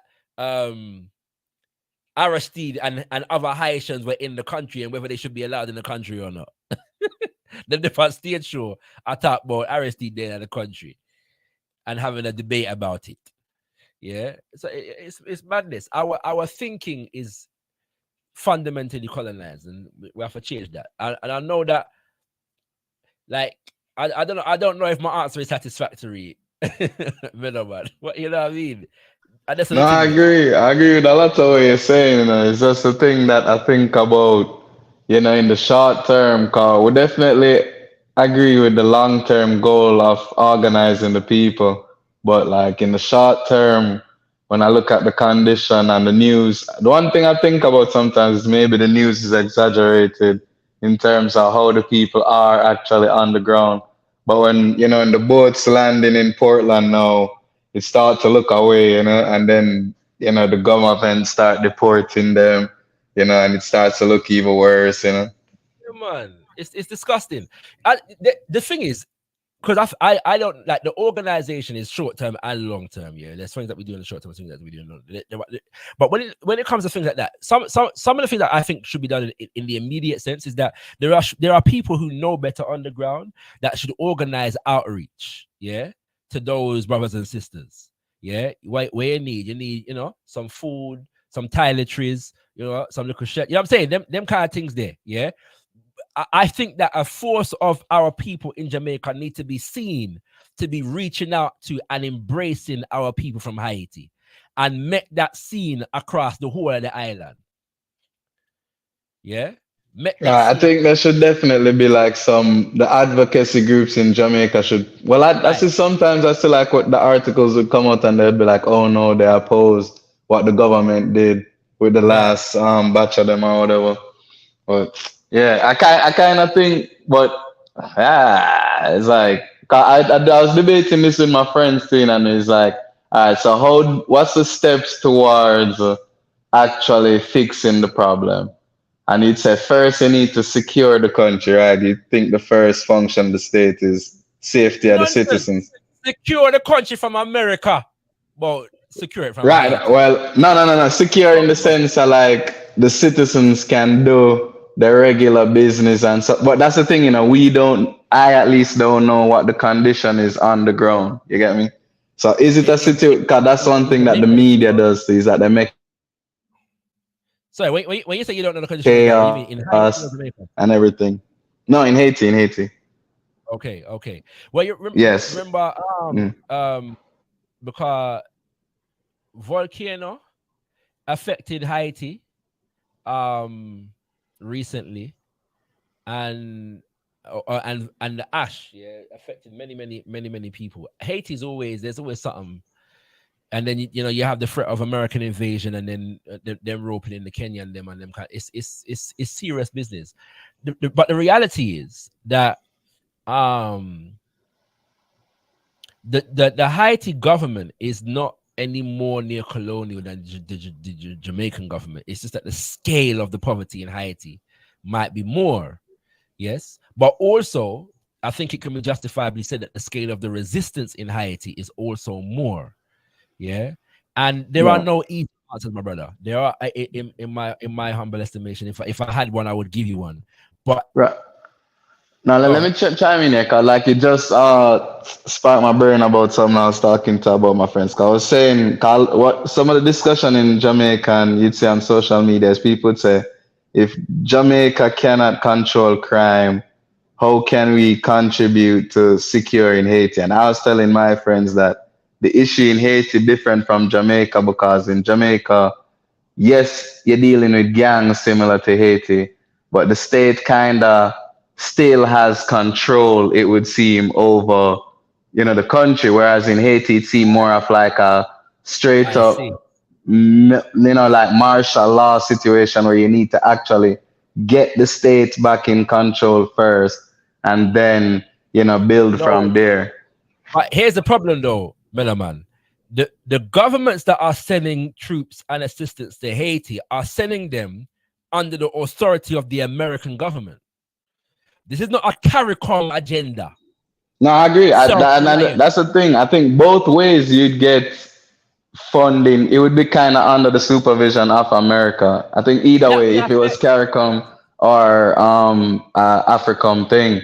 But the reason why I guess I was thinking of it, I was thinking that CARICOM could do it because I think the Haitian people culturally, even though you get a lot of the bad news, I think they're more together than the Jamaican people. So I think once they're able to get a certain level of security, that they would actually be able to do it. Cause you see them actually fighting back against the gangs. They have their own little vigilante groups fighting back against the gangs and all of that already. So I think they can do it. Here's the untold story though, my brother. Some of what they call gangs are fighting against the government. You follow what I'm saying? Some of what they call gang in Haiti are in fact fighting against the government. Also, some of what they call gang in Haiti are CIA. Well, I've definitely seen that reporting. That's where they're getting the weapons from. This is the dynamic that we need to address. And so we don't want no force for go there for secure no security on behalf of the government in Haiti. We want force it. If anything, we want forces to go there and join the freedom fighter them to kick out the neo-colonial government in Haiti. That we want. Yeah. The fact of the matter is that the oppression and the neo-colonialism that has been heaped upon the people of Haiti calls for civil unrest and armed resistance at the highest order. That me I say. Yeah. Okay, I can kind of go on. Now I can kind of see what you're saying now with that. It's like trying to find the right party to support within the chaos that is going on. Cause basically you're saying like if we're sending the troops and the troops going to basically bring in the old regime that going to be equally oppressive and exploitative, is just going back into the same loop. We're going to have the same thing again. And if Andrew Holness send troops, yeah, that them depend. You got this one next puppet going on in the presidency in Haiti and bringing all the American corporation them to come sell rice to it in Haiti, and we can grow rice ourselves. Yeah, and that go on, right? And so I'm saying the people in Haiti have been rising up significantly, and the successive governments have tried to crush that resistance and or criminalize those who are engaged in the resistance. And I am planning a show on this because we need to understand what is taking place, yeah, in Haiti. It's critical, yeah. Well, and there's so many lessons to be learned, but there's so many complexities, yeah. And so we're gonna get some guests we can break it down proper. Wagwan, who's doing what? Who are the forces on the ground that are fighting on behalf of the people? Who are those who claim to be fighting on behalf of the people but are in fact not? And who are just blatant CIA agents? Yeah, and so on. There's so many dynamics go at play at the moment. But whatever the case, we must stand with the people of Haiti in their resistance against the neo-colonial government. That is fundamental. Yeah, and Andrew Holness not gonna do that. Yeah, and none of the rest of them not gonna do that because all of those governments in the Caribbean are bloody sellouts. Yeah, and especially Andrew Holness within Privy Council itself. Idiot. Anyway, what's it? I was gonna say something else, you know, but it gone out. Oh yeah, Kenya and Rwanda really taking removing when them say visa. Yeah, visa for all African countries. I'm sorry, yeah, I feel like I'm gonna it's a carryover from the last show. We start destroy dreams. We got Empress Christine.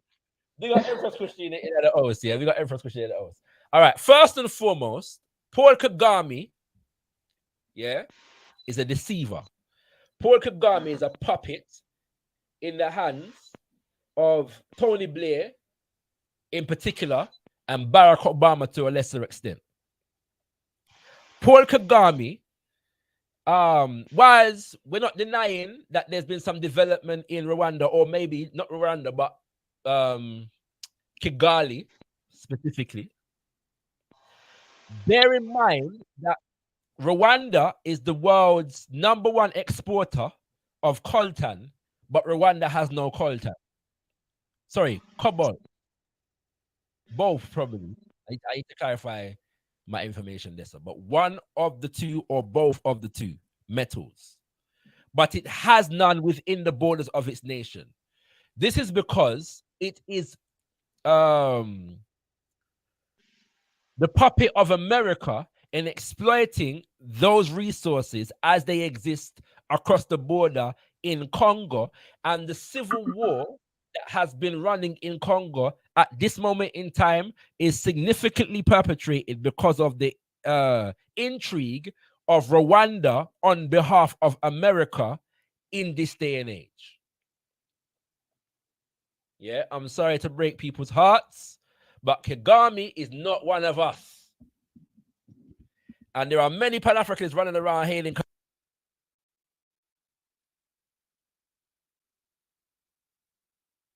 Nah, you've cut your mic, brother. At least for me, you're not audible. Yeah, his mic's got, Yeah, fully gone. Oh gosh, can I be heard? You're back now. When did I cut out? Just before I said so. Like I cut you in your first sentence, I think. Okay, I'm simply saying that that Kagame is not one of us. Kagame is implicated in the destruction of the Congo at the moment. Therefore, he cannot be a Pan-African freedom fighter, luminary, leading light, anything of the sort. Yeah. So whilst, and the same with Ruto in Kenya. MCM1 where I send the troops them to go to Haiti. Yeah. All right.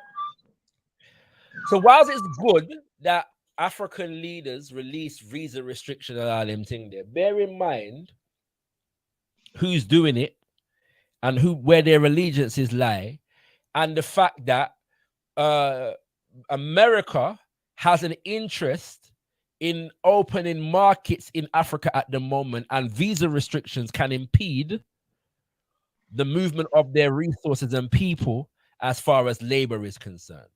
These nations that would not have thought, the people have been campaigning for the removal of visa restriction, free movement of people for at least 2-3 generations, and they never do it. And suddenly they're doing it now. Why? Because the IMF and the World Bank have seen it fit to put out there that Africa is rising because so many of the fastest growing economies are on the African continent, and Africa is open for business and all kind of hostile and co-fat. And so it suits their interest at the moment to loosen borders and strengthen economic relationships. Yeah, especially because they're in economic warfare with China. Okay, and China is building certain infrastructure for its own interests, but that would seem to be linking different African nations with road and rail and all kind of different thing. And America wants to make sure that it's in a position to take advantage of all of these things. Yeah. So I'm not saying that the removal of visa restriction is not good. When Nana Akufo-Addo fly go Barbados and Jamaica what day and say, well, yeah, we are remove visa restriction between Caribbean and Ghana. They say yes, feel good about that. But that can't blind we. Yeah. That Nana Akufo-Addo sell off the gold, the whole of the gold in Ghana to the British, and sell off the port in France, in a Ghana to one French billionaire. I feel you have to Yes. talk about that a little more, you know, because I don't understand how an individual owns a country's port. Like, how does that work now? The man own 15 main port through the whole of the west coast of Africa right here now. Balore him name. Yeah. But they buy out the world, the people. And remember, you know, my father last week said, yeah, that there's a terminal at the Ghana airport that is under the control of the American military. Them can come in and out of the country. Nobody now search them. Nobody now check no paper. Well, that to be honest, that surprises me less. I actually would have thought they would have had their own airport or heliport or whatever in Ghana. But yeah, the owning a port is a little bit different. No, I guess I see why you're saying it one makes more sense than the other. But if we look at it in economic terms, and we understand that most goods that are transported in today's world is still transported by ship and not plane. That's right. Especially when you talk about energy resources like oil. Yeah, a ship take them thing they go places. Yeah. Most of the precious metals, them not transport via plane, a ship. Take them things go places. Steel, aluminium, all of it. All them things there. Yeah, that's what I'm saying. Yeah. It's so wild to me that like, how does a nation sell its port to an individual? That's what sticks in my head. Do they still use the port? Like, you're not pretty thing with you're not saying the thing named capitalism, brethren. Yeah. Right? You know what I'm saying? Private individual. Private ownership of the means of production. And that's all the thing there. And capitalism, it can't exist without exploitation of the people them as well. So yeah, man. And that's all the thing there. Yeah. So yeah, so some of these people now, them are got teeth from the Pan-African playbook. Yeah, you know what I'm saying? Here and there, them tech piece of this and tech piece of that. When you look behind the scenes now, it's serving the same people them. The power, this is why I say now, we have to look at the power dynamics. Yeah. Blows not. The power dynamics. All right. Because when we look at the power dynamics, if the power relationship is not changing, then we know it's nothing not change. If the power relationship is not changing, yeah, you open up borders, release visa restriction, yeah, but BP still own all of the oil. Nothing not change to Rastafari. Nothing not change.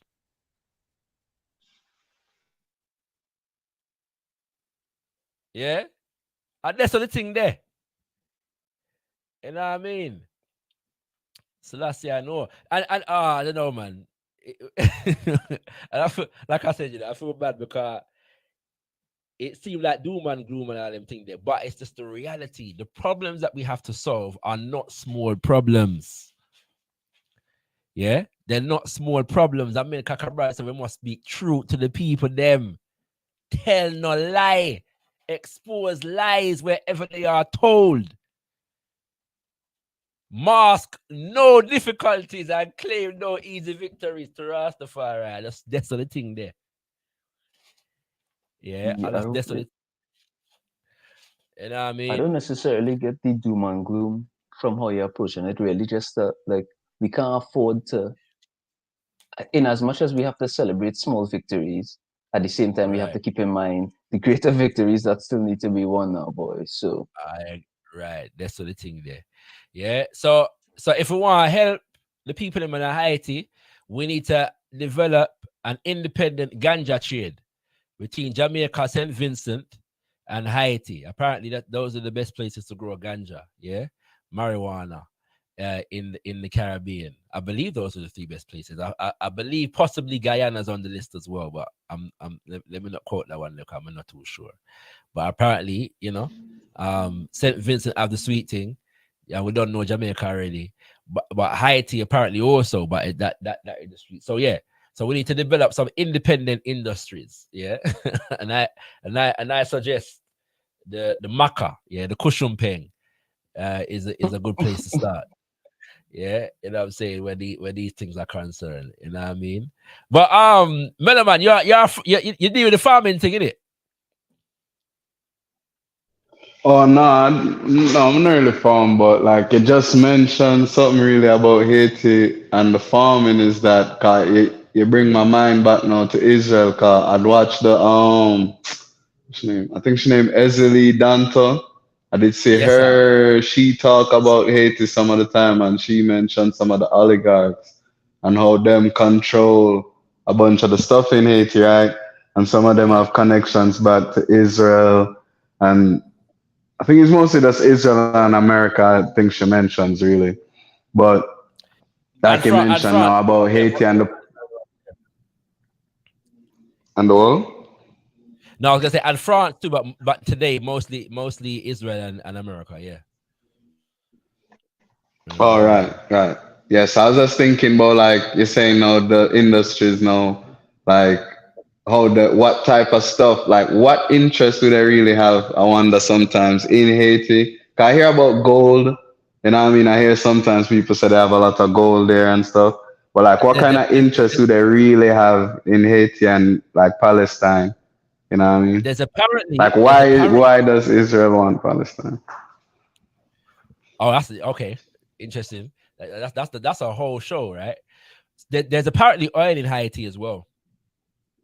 Oh, okay. Yeah, there's apparently oil in Haiti as well.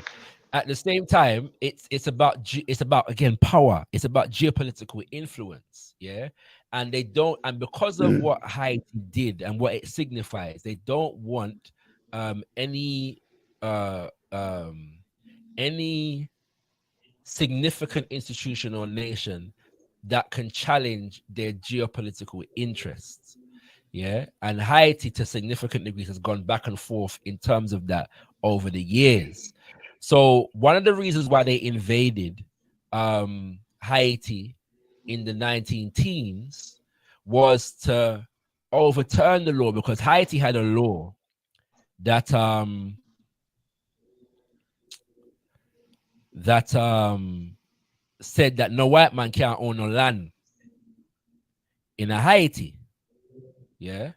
When they invaded Okay. and occupied Haiti for 20 years, they rewrote the constitution. Literally, the American government and its military and its corporation rewrote the constitution.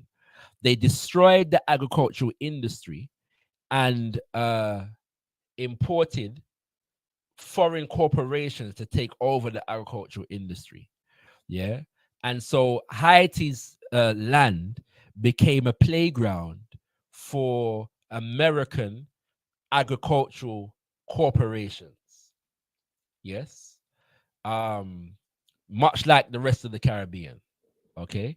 And one day we'll go into this just in terms of the banana trade. Yeah. Because the banana trade is not a simple thing. Yeah. There's a whole heap of geopolitics involved in the banana trade. But I'm not gonna go into details because the details are not present on my head at the moment. So we're gonna give some time, yeah, for going at it. But their interest is one, power and domination, and two, economics and agriculture. Yeah. I And think yes, they did steal one. millions worth in gold. Sorry, one last thing. When they invaded and occupied for that 20 years, they Mm. did steal millions worth in gold. That gold still remains in America in our bank. Yeah. You know what I'm saying? Right. Oh, you know what I forgot to do? Sorry. Yeah. Go on, Miller man. Go on, Miller man. Oh no, one of the things, cause you know you list a bunch of the like different I guess economic, you know, like money interest that they might have in Haiti. But one I guess political thing that you reminded me of is that like Haiti kind of challenged the American symbolism for freedom. You know, America is supposed to symbolize freedom, I guess. Whereas Haiti, you'd have to argue, is probably the first place to really truly symbolize freedom because they're like, okay, no slavery. You know, probably Haiti is probably the first place to really abolish slavery, right? So 100%. Haiti probably is the better symbol for freedom. So they challenge that American and Western type of, you know, thing for freedom and I guess democracy, liberalism. So I could see that, but I 100%. wonder about Palestine sometimes. Like you guys noted earlier, the people who first started the Zionism thing, they're secular atheists and whatever. So I don't think they believe in the myth within the scriptures. That's actually the reason why they want the land. You know, so I'm wondering why do they actually want the land if it's not the myth that they believe in? You know, so what really makes them want the land? You know what I mean? Mm-hmm. No. Yeah, King. Like I said, there's a lot. I mean, one of the things that I know of is the sugar trade. Yeah, they're deeply in the sugar thing in Haiti, the American corporations.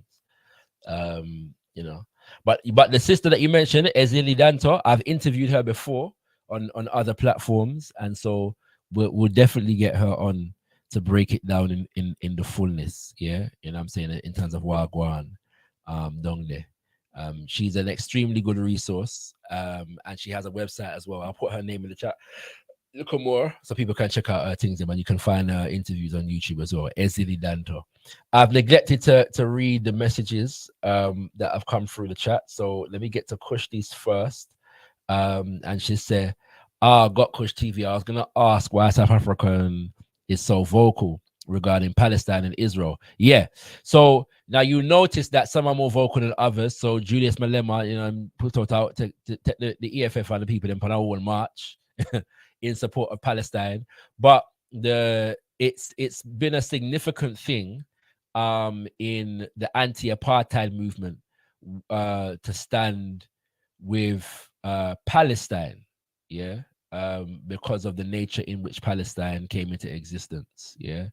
And so on. Okay, so that's been a long-standing thing among the anti-apartheid movement, and some people have continued that vibration since. Yeah, them say apartheid end.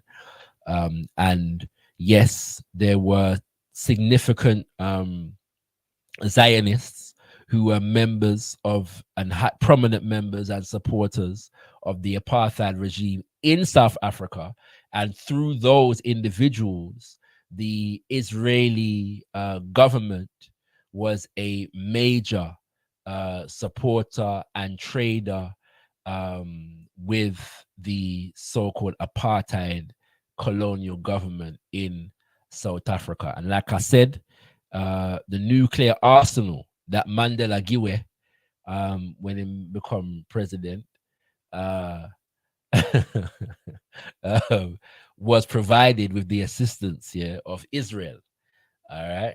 Now notice this here, that a part of the deal that brought Nelson Mandela, to the forefront of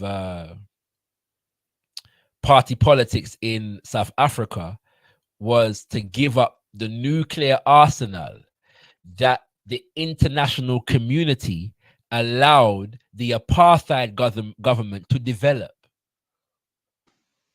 So the critical colonizer, yes, could be a nuclear power. The supposedly free African or rainbow nation could not.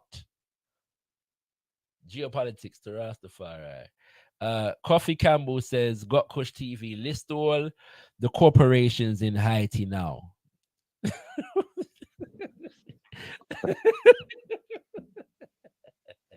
No, we're not gonna do that. We're not gonna list the all of the corporations in Haiti now.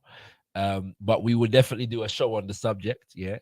As I said, there are banks operating in Haiti, sugar corporations operating in Haiti. There is some tourism stuff going on as well, and other agricultural industries. Yeah. And some of them that existed 100 years ago are not necessarily there in the same way now. And then there are also geopolitical institutions like what are people they call the Clinton Foundation. Yeah. All right. And their geopolitical interest, which is always tied to economic interest and so on and so forth. Yeah. Well, yeah, we're now gonna reel off things off the top of our head right here now. We'll do a show whereby we'll break that down judiciously and expeditiously. All right. Okay. So yeah. I was going to ask you a question, Shaka. A lot of people, they always have problems with the ancestor Martin Luther King with his political strategy in Alabama, because it was very aggressive, the racism, compared to Umar Wale, where he was at. Could we say that Julius Malema, because of certain political, or should I say, aggressiveness, that he's using that as a smoke to get back with the EF movement? He's using what? Sorry.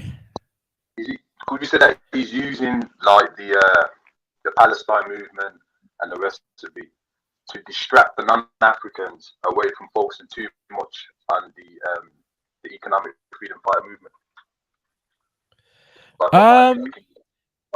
Before it became garbage. It will be an interesting strategy, although I think that to distract people away from the EFF would work against Malema's interest at the moment.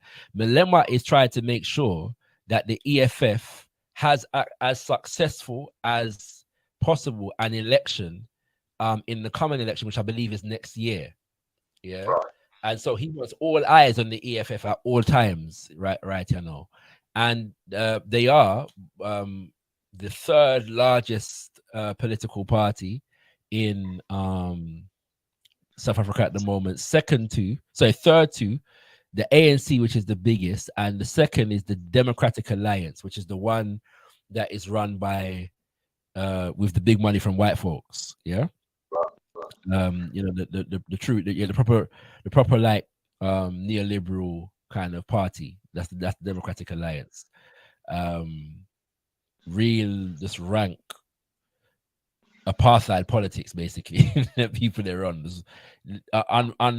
unrepentantly just in the pocket of white billionaires in South Africa, and millionaires and rich white people in South Africa, and representing their interests. But it's interesting that party is the second biggest party, yes, in South Africa, and the EFF is the third. So it shows the power dynamics at play. Okay, Coffee Campbell has come through. I was going to wrap up, but we'll take him. Go ahead, Coffee. Yeah, man. Greetings. Yeah. I feel say when you try blame corporations in Haiti for the unrest, it kind of misleading to them.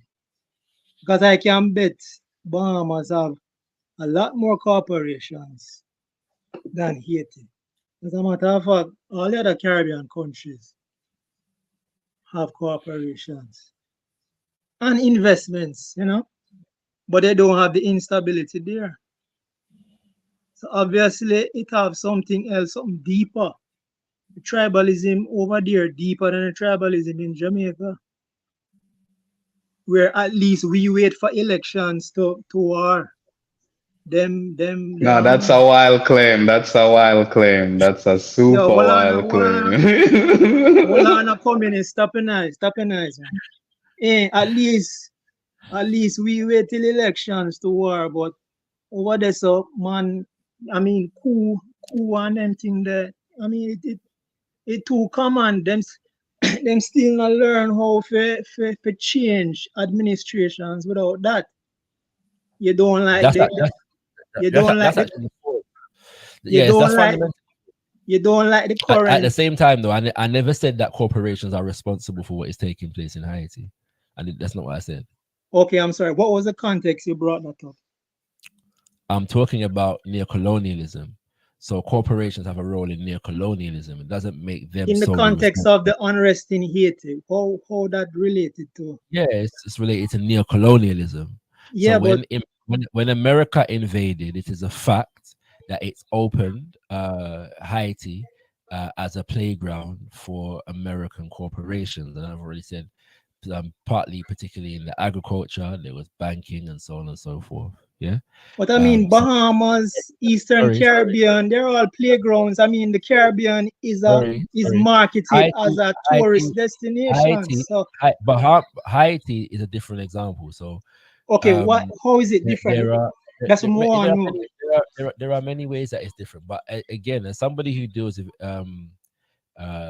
economics, you know that trying to draw such blanket correlations is actually a nonsense, right? I'm not drawing any correlation. I just responding to what you said. So no, you're actually not bringing in the example of Bahamas. One would need to take into consideration the history of Bahamas, the geopolitics of Bahamas, and so on and so forth. Haiti is a particular nation of particular history, and its unrest, as far as neocolonialism is concerned, is designated around the threat that Haiti poses to the power of America in that region. Okay. Threat what? Military threat?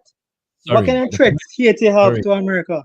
Sorry, allow me to finish. Thank you. Please, thanks. So the issue here is that simply because put it this way, as far as neocolonialism is concerned, it is entirely possible that unrest serves the interest of the neocolonizer in one area of the world, as in where rest serves the interest of the colonizer in another part of the world.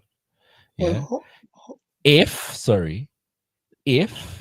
Bahamas became a hotbed for challenging and by the way, anyway, the corruption and the fact that Bahamas is a playground for American corporations, and as a result corruption runs rife there. So if anybody, them richer and they're more stable. So excuse me please, if Bahamas became a significant challenge to that geopolitical order, you would have started say how Haiti challenge American order, brethren?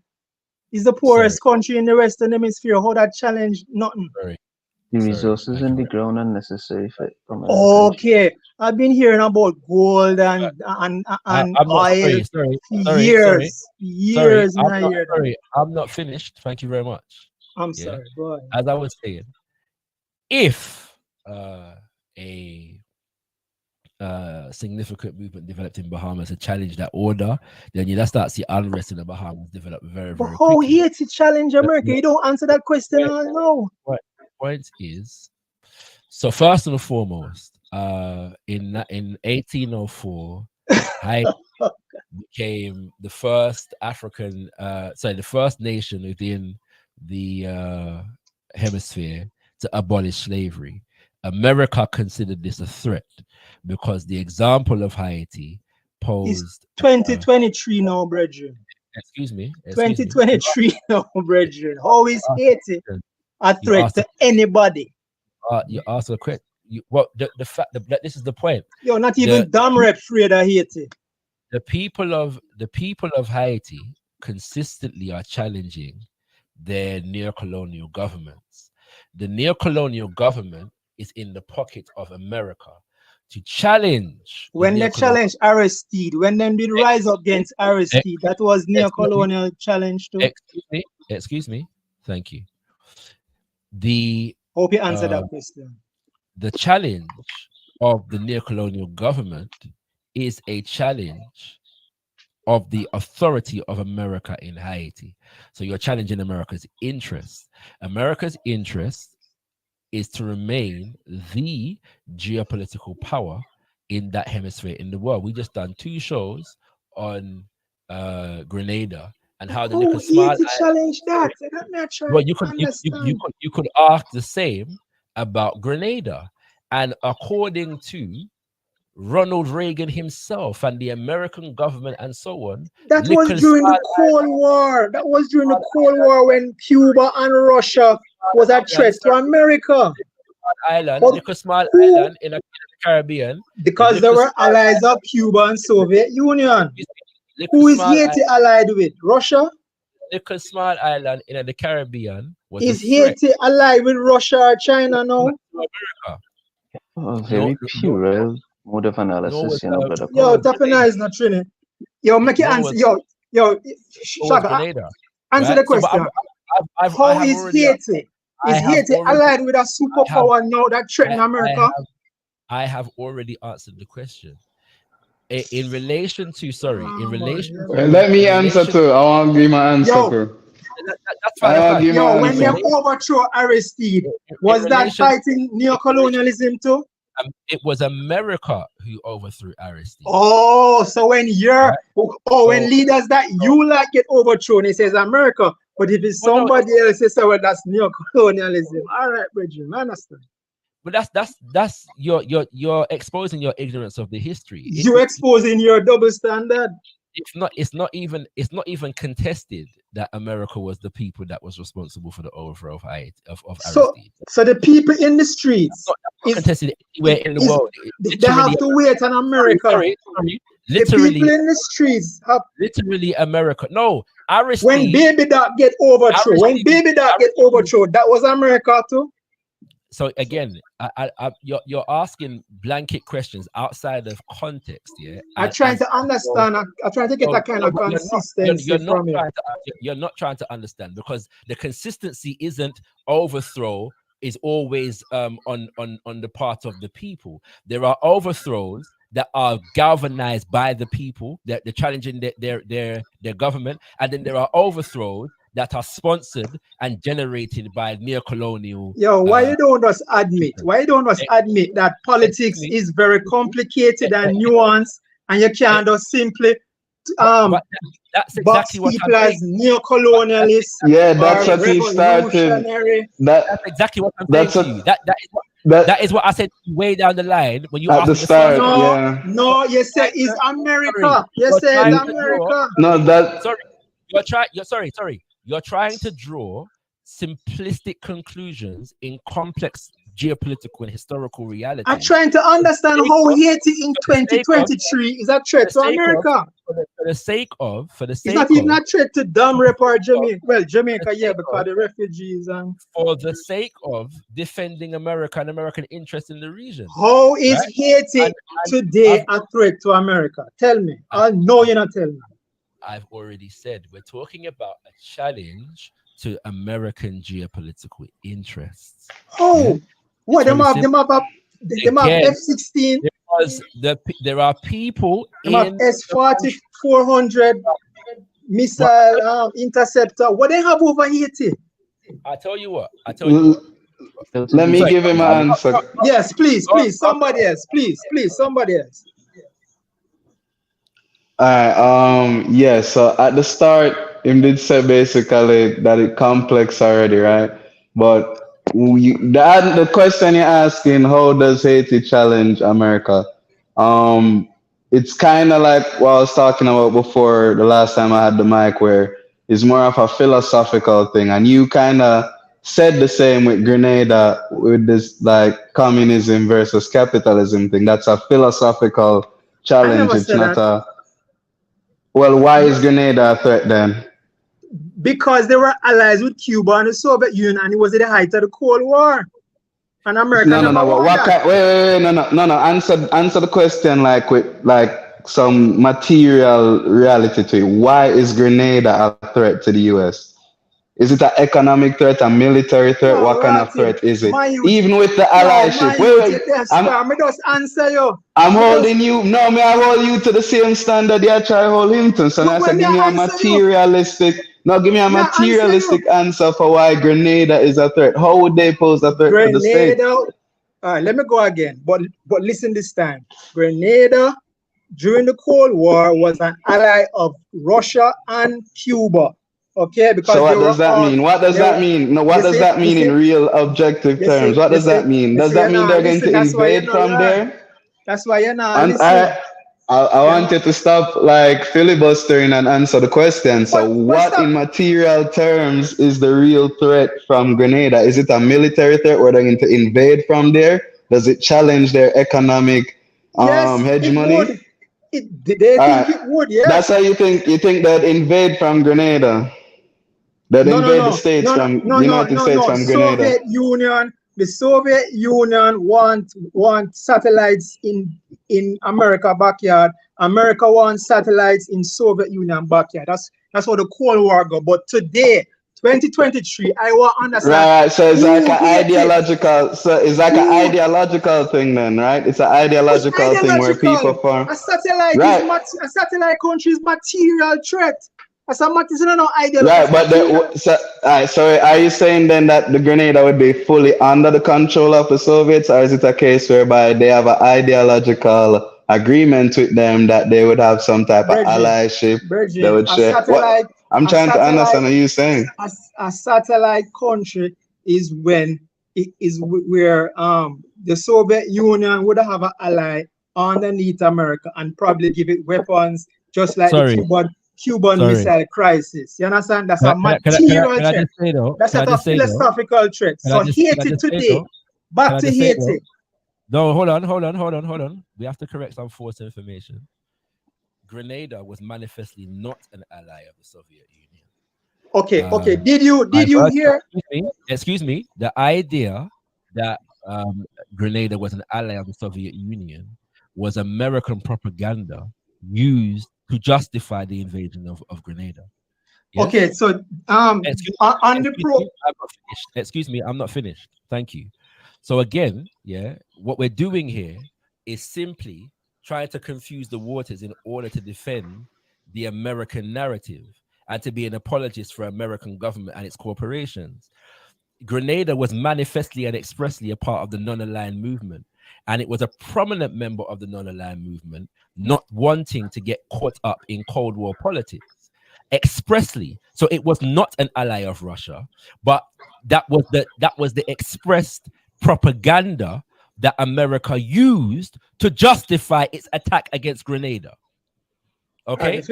Okay, so right, let me piggyback on that. No, more answer that. No, man, hold on there. No, but I didn't get to finish asking you. You never answer my question, and you never let me tie up. You never let me tie it up, bro.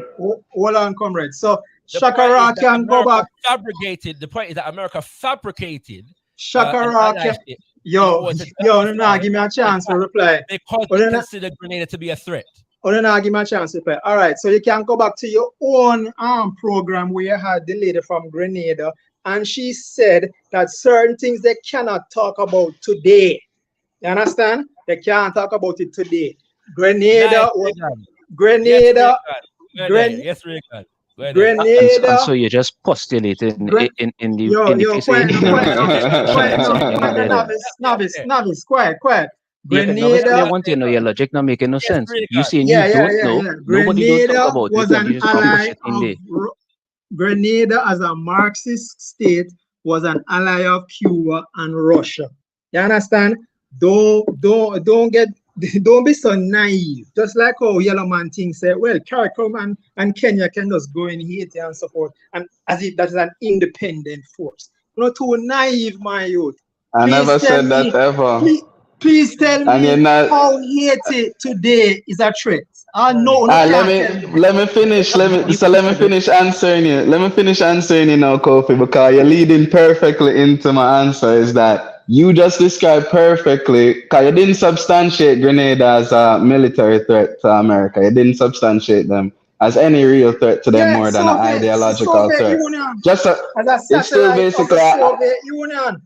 Who is Haiti a satellite? Who is Haiti a satellite? Let me summarize it for you. So you just described a situation where Grenada would be a part of an axis that would be opposing to American politics. Haiti, similarly, if they are allowed to achieve a certain level of economic development, could represent an axis. Could represent an axis that could oppose American symbolism as well. Which that type of axis would be an African CARICOM type of South-South relationship that would challenge American notion of freedom, liberalism, all of that. Cause you guys weren't doing that and we were in Haiti. So you kind of know the answer to yourself is that Haiti kind of does. This is a brilliant thing you just said a while ago. Can I just say this though? Can I just say this though? No, can I say this though? Hold on. Can I just say this though? America has invaded Haiti a number of times. America has organized invasions into Haiti a number of times. America is currently organizing an invasion and occupation of Haiti. Manifestly, yes, by the example of their constant intrigue into this nation, America considers this nation to be a thorn in their towards their geopolitical interests. Manifestly. So to ask me the question as though America's own actions, yeah, don't demonstrate the thing. What you tell me? Why does America constantly invade and engage in intrigue in Haiti? America invade because America want their man in power. You understand? Simple as that. Oh, so if yellow man, hold on now. So if their man is not in power, does that represent a threat to America's interest? Yeah. Okay. Good. So therefore, so how? So yellow man say, yellow man. We're gonna wrap up the thing, yeah. We're gonna wrap up the thing because I'm already 40 minutes over the thing. Having said that, like I said, I'm gonna arrange a whole show upon Haiti, and we can get into what company in there, what is America's interest in there. America's made a significant amount of money off of its control over Haiti.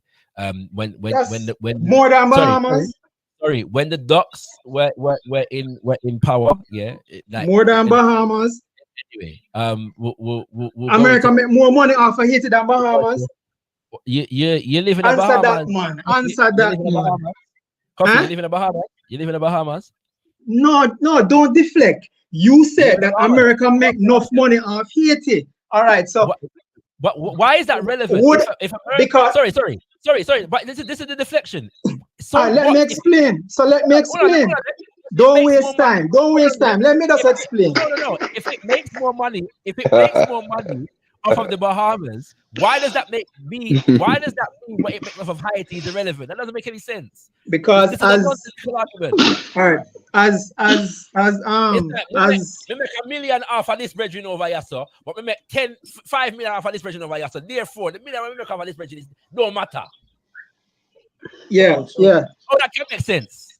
Because corporations make more money, more corporations go into a country when that country is stable. You understand? Countries like Haiti and Liberia have less countries like Haiti.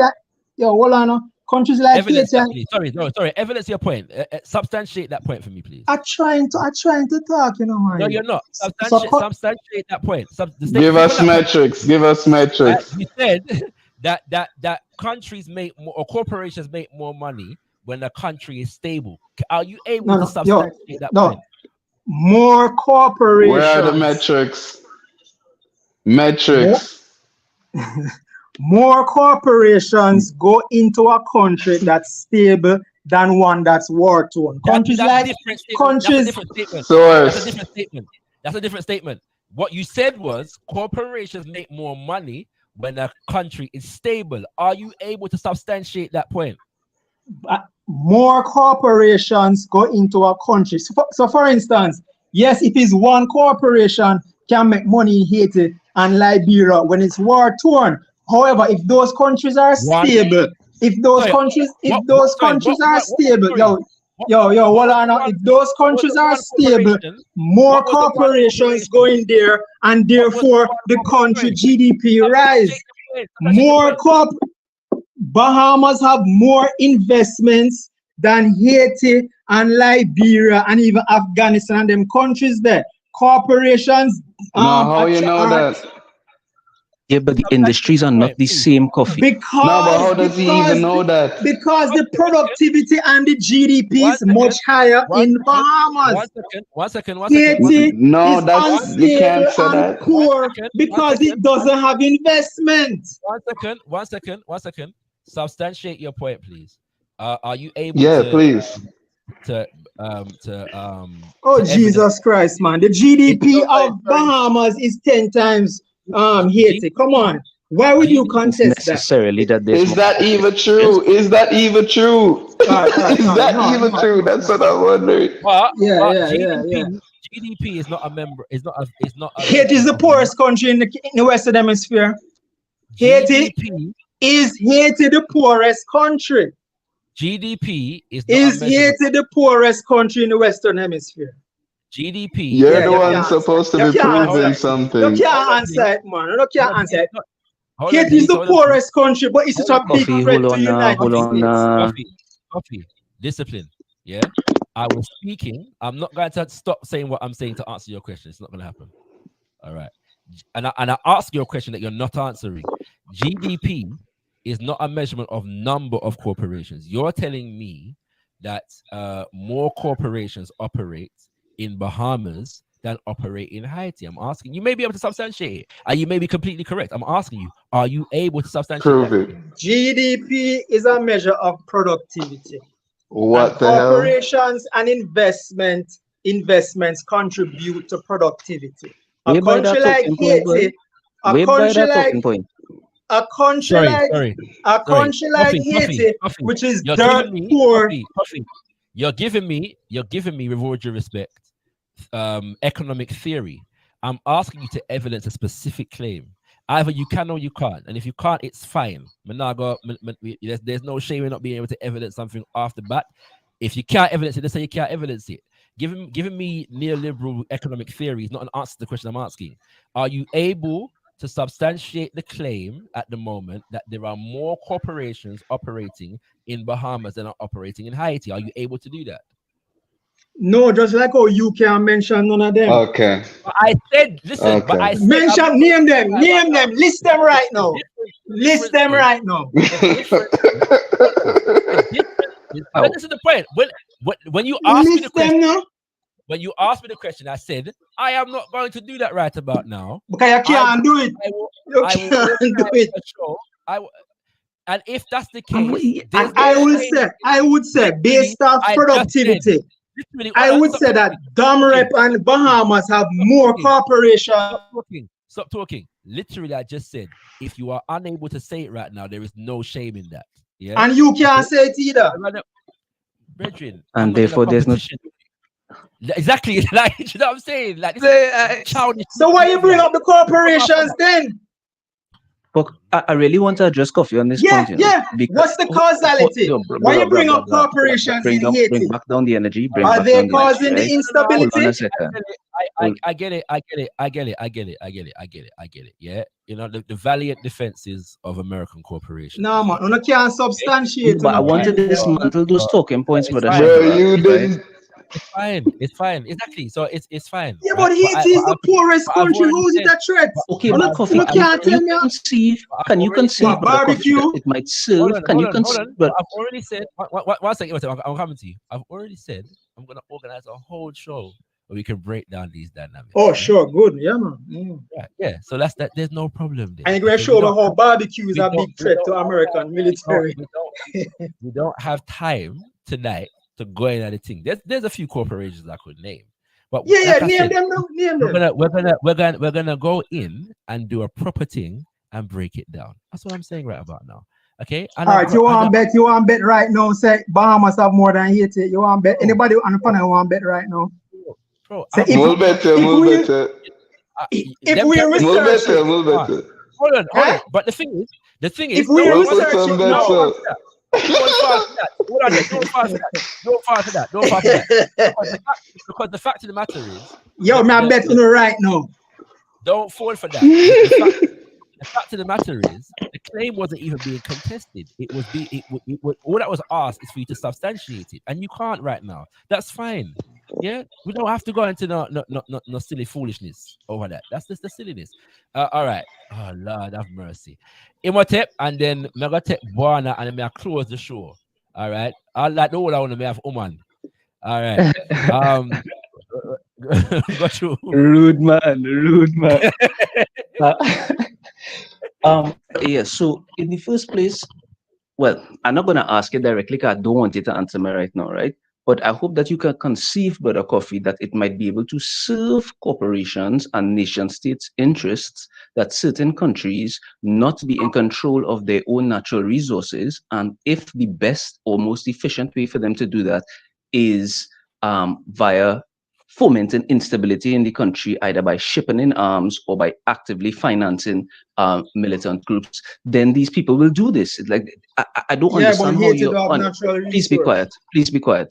I don't understand how your understanding of geopolitics and foreign policy is divorced from the idea that people might create instability so that it is easier for them to extract resources. If Haiti is a stable, please be quiet. If Haiti is a stable, internally a safe environment which has its own indigenous entrepreneurship and has control of its own natural resources, the cost of whatever natural resources that America is exporting or rather importing from Haiti will necessarily go up. So therefore, in order to secure their interests from this island, which is so-called in their backyard, it serves them to foment instability. I want to read something from the CIA fact book. Yeah, but your country have oil. Please be quiet. Is it unstable? Please be quiet. Please be quiet. That don't make no sense. I mean, the copy. Let the man speak, please. Thank you very much. All right. Go ahead. So from the CIA fact book, an economic overview of Haiti. Small Caribbean island economy and OECS member state, extreme poverty and inflation, enormous income inequality, ongoing civil unrest due to presidential assassination. Now pay attention to this part. US preferential market access, very open to foreign direct investment. Now, do you think that that is a benefit or a detriment to the United States hegemony in the Western Hemisphere? Now, I also don't want us to forget, please be quiet. Please be quiet. I also don't want us to forget that Haiti is the very nation which in the 19th century defeated 4 global empires. These people organized as the brother ShakaRa. Please be quiet. Please be quiet. As the brother ShakaRa was rightly saying earlier, Haiti should be the capital of a Caribbean federation, and a Caribbean federation culturally, let's say, aligned around Haiti and its history of struggle in the Caribbean region would be a dominant force in the. Please be quiet, brother Kofi. Please be quiet. Thank you. Would be a dominant force in the Caribbean region. Now, the idea that it does not serve, I don't know what sort of plural analysis of post-World War geopolitics leads one to assume that the unrest in Haiti is not of benefit to the United States, but I don't know, it beggars belief. It really does. How is it arrest? Tell me, how is it benefit to America? Yeah, I want to jump in there as well. Trinidad have oil, Guyana have oil. Before you jump in, I don't know. Well, I'll tell you what, Coffee. If this is all the case, then why don't you jump on some pro-American government platforms and tell them, well, why you keep fasting at Haiti for? It now have nothing, it now not oil, it now not this, it now I that. do. It's not a threat to you. But well, name them not. Give me a show where you jump on where the people them are talk about Haiti and justifying America's intrigue in Haiti, and you tell them, say, well, you're not forgetting the people in place and teeth up them things and take with them government and all them things there. Please. I can't remember right now. Yeah, I remember. Why Brother ShakaRa, another time I'm listening. On his feet. Why is he here? I know me can't say. I know me not. Why? I'm listening. Trinidad have oil. Guyana have oil. Hold on, please. Hold on. Buana. Yes, sir. Yes, King. Got you.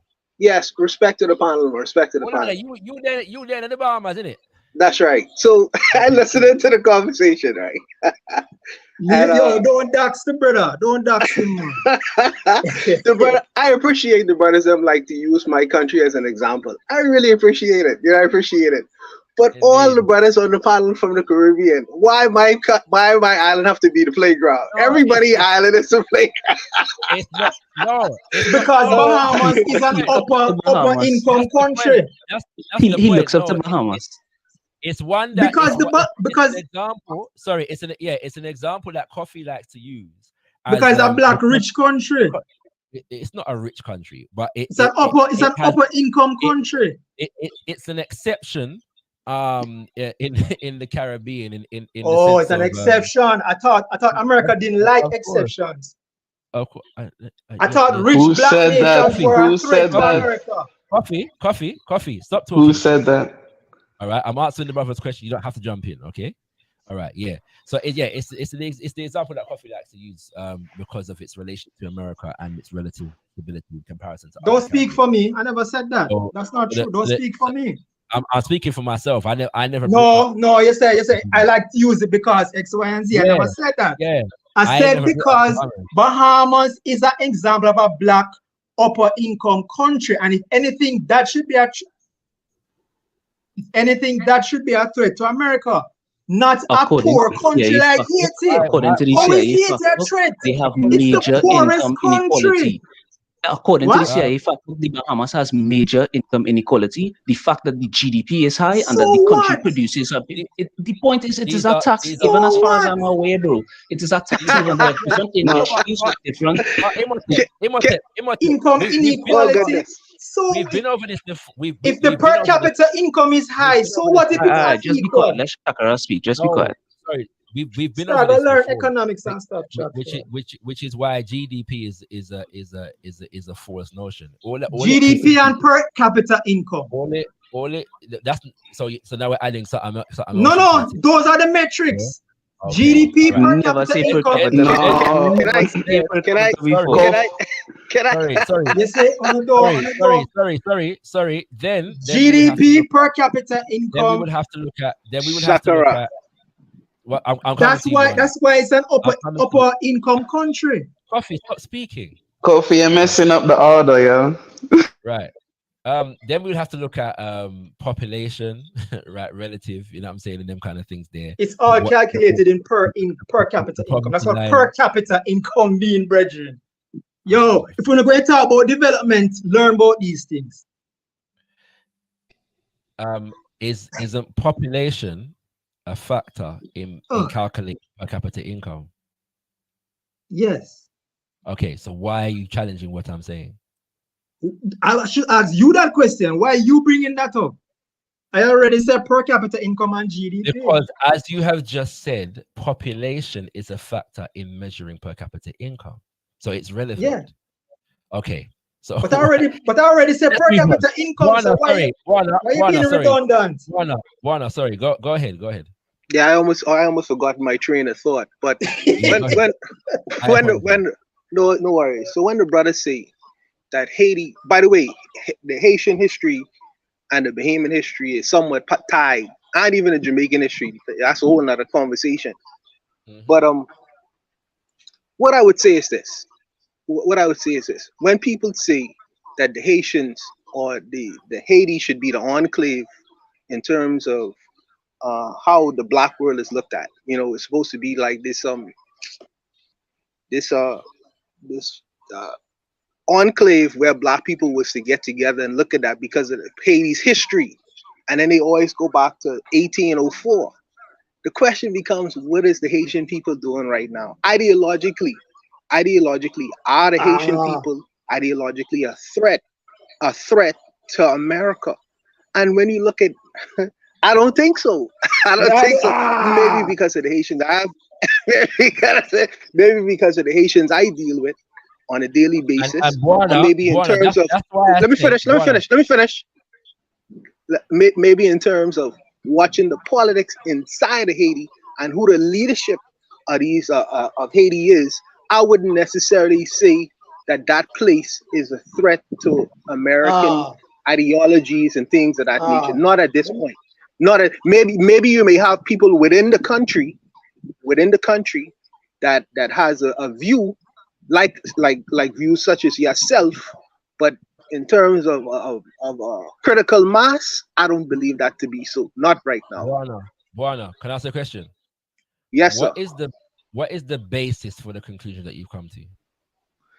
Like I say, it's a personal one. In speaking to and watching the politics of Haiti, in terms of who the leadership, the last person was Sweet Mickey. Sweet Mickey was was one of the biggest fans of U.S. imperialism. You know what I mean? So I mean, yo, it's a joke. Trust me, it's a big joke. And sweet Mickey, what like was the a significant movement developed in the country against the presidency of Sweet Mickey. Who replaced them?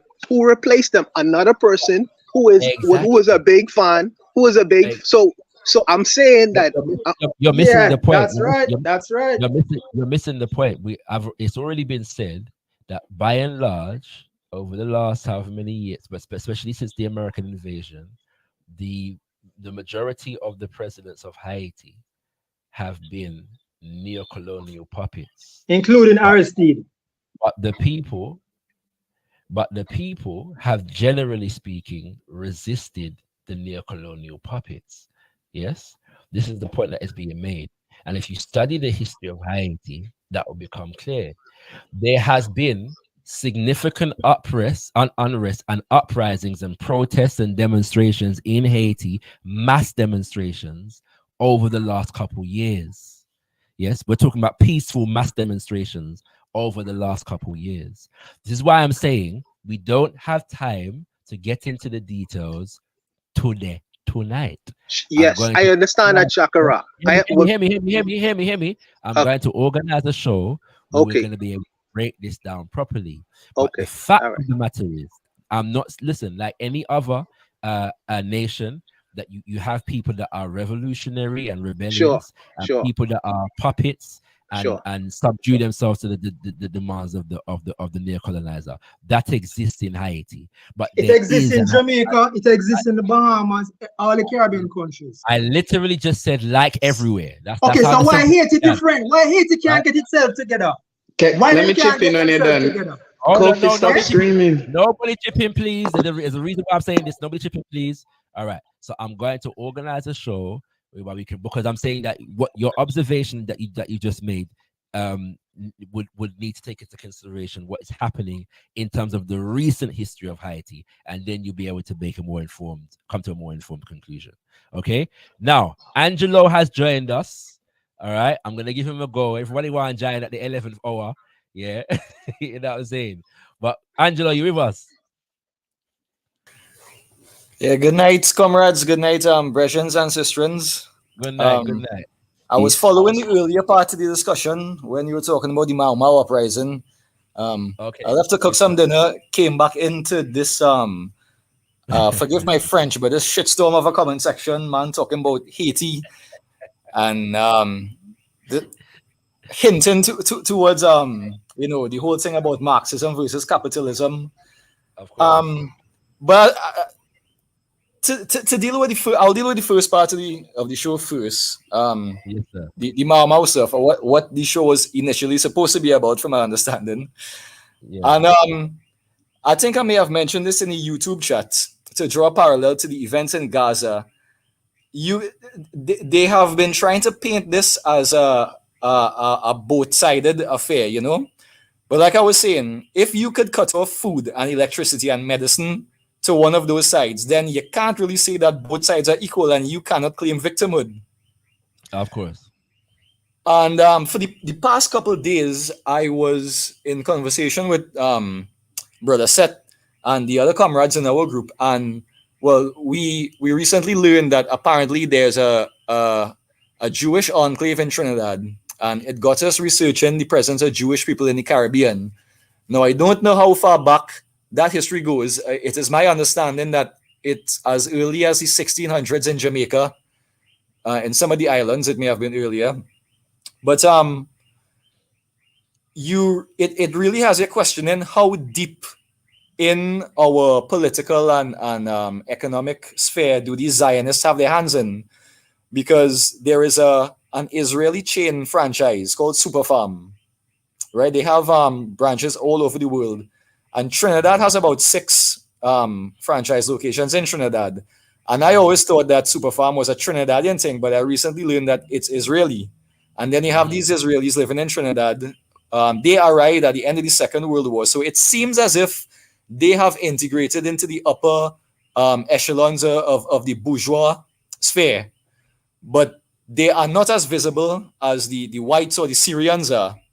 I mean, they're also a smaller group, so I suppose it's easier for them to hide. But the presence of Zionist Jews in the Caribbean is something I would definitely like to research more. So if you have any resources, you could point me in some direction to, you could always I don't, yeah, and I'm gonna be controversial now. Yeah. Right. So bear with me, yeah. But the presence of so the Zionist movement, it doesn't pick up steam until the 1800s, yeah. But the presence of Jews in the Caribbean is tied up with the presence of Europeans in general. So when you find Jews, oftentimes them just called Portuguese, yeah, or Spanish. Really? Yep. Yeah. Madeira.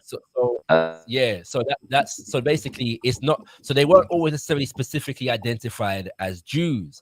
And this became very controversial in the 90s because people began to study the role that specifically Jews played in the African enslavement process. Yeah.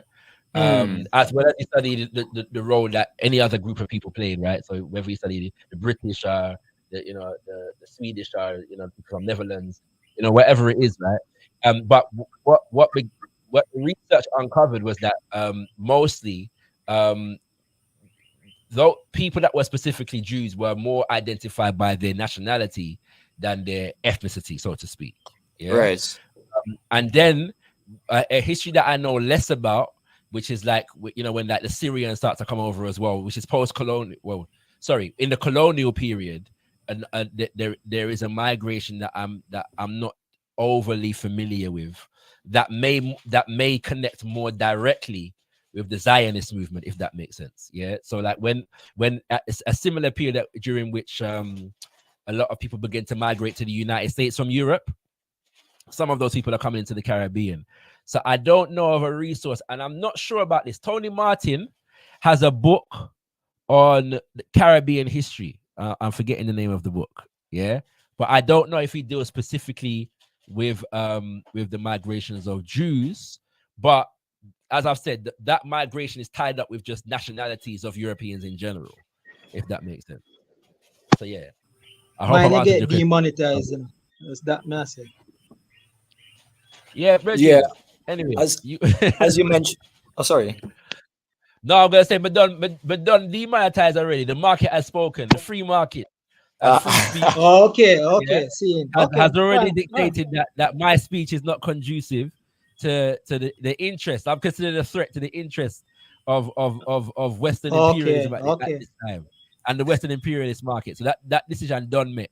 Yeah. All right. So All right. go on, go tell your brethren. But I'm sure you know that already because he was at the meeting where these things were discussed.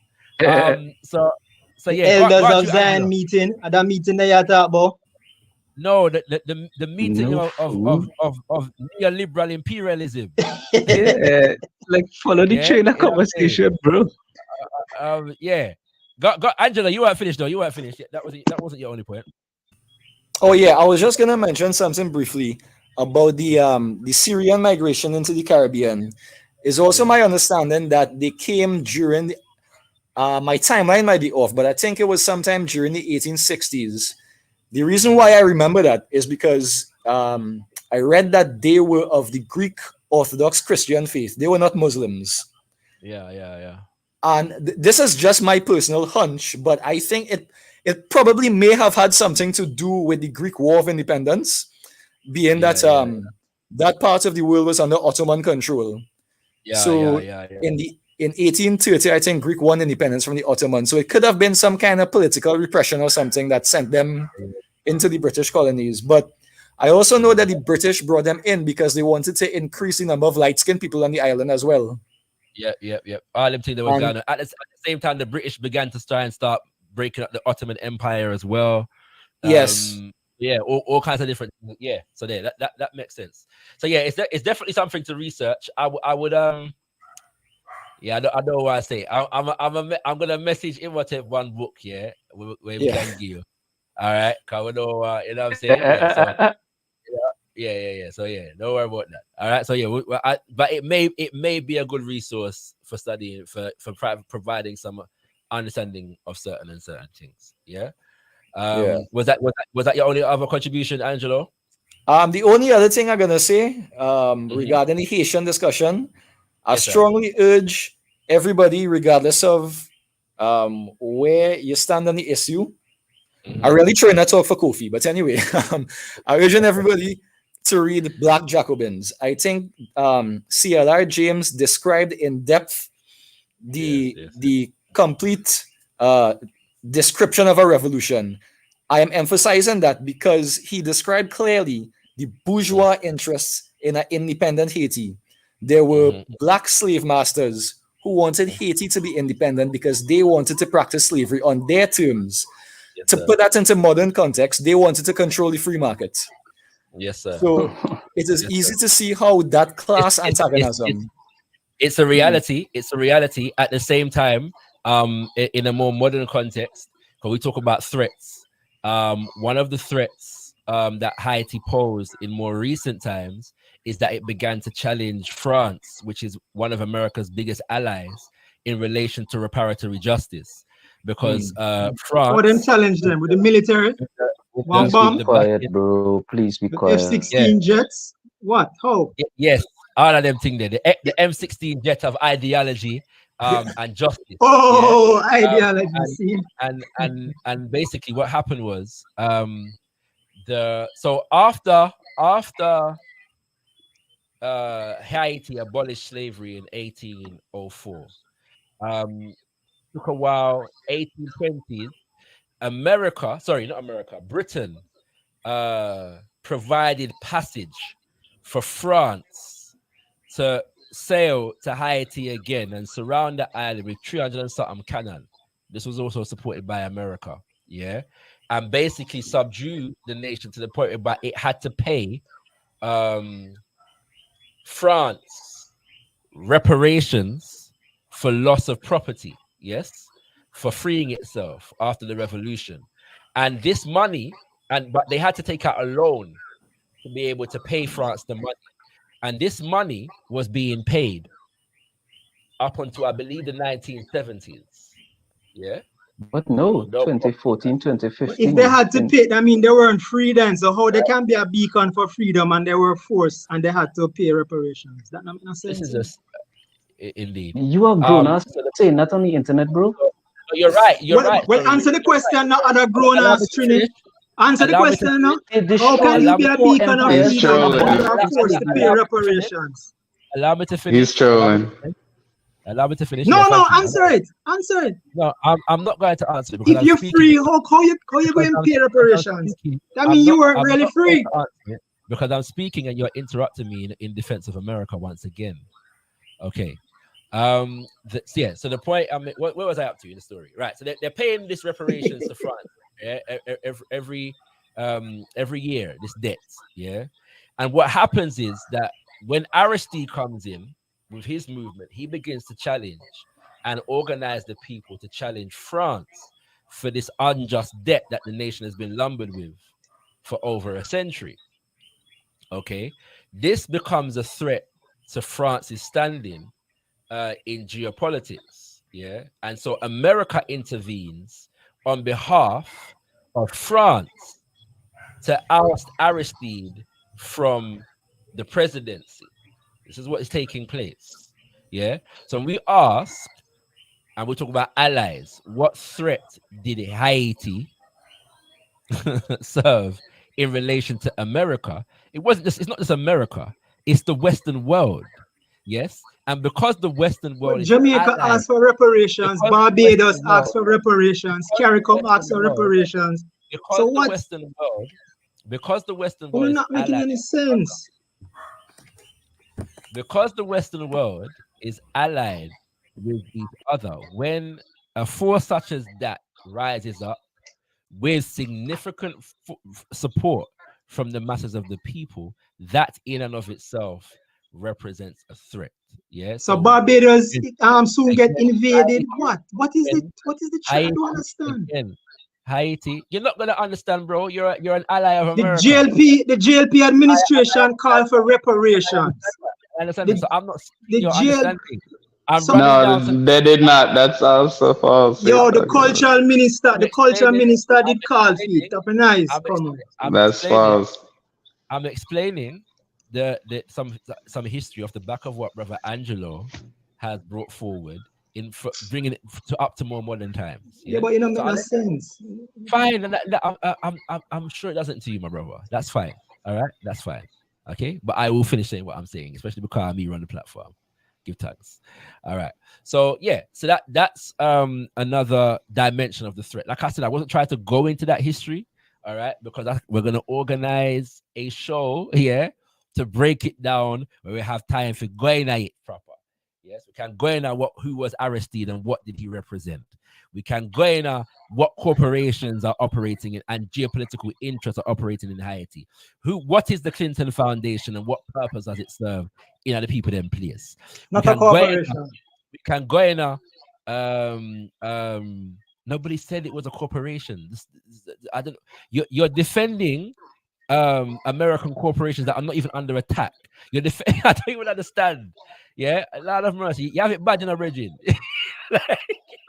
Anyway, what was I saying? We can go in Haiti's relationship to the rest of the Caribbean and how the rest of the Caribbean has, generally speaking, failed. Yes, to stand up for the people of Haiti in a similar way that it failed to stand up for the people of Grenada in 1983. How would they make a difference? We don't have any power. My brother, make a difference. The difference that they could have made is of no interest to you. Because tell me how. Make a nice speech. Make a charismatic speech like Michael Manley. Keep invading them. That question Yo, is for the US. Yo, come to the real world. The real world. Stop only living a dream. Pass the mic, Kofi. Pass the mic. Your interest in that dynamic was served by Ronald Reagan. Yeah. Just answer the question. How the Caribbean going make us help it? Worry about your interest. Ronald Reagan serve your interest. All right. Yeah. All right. Give thanks.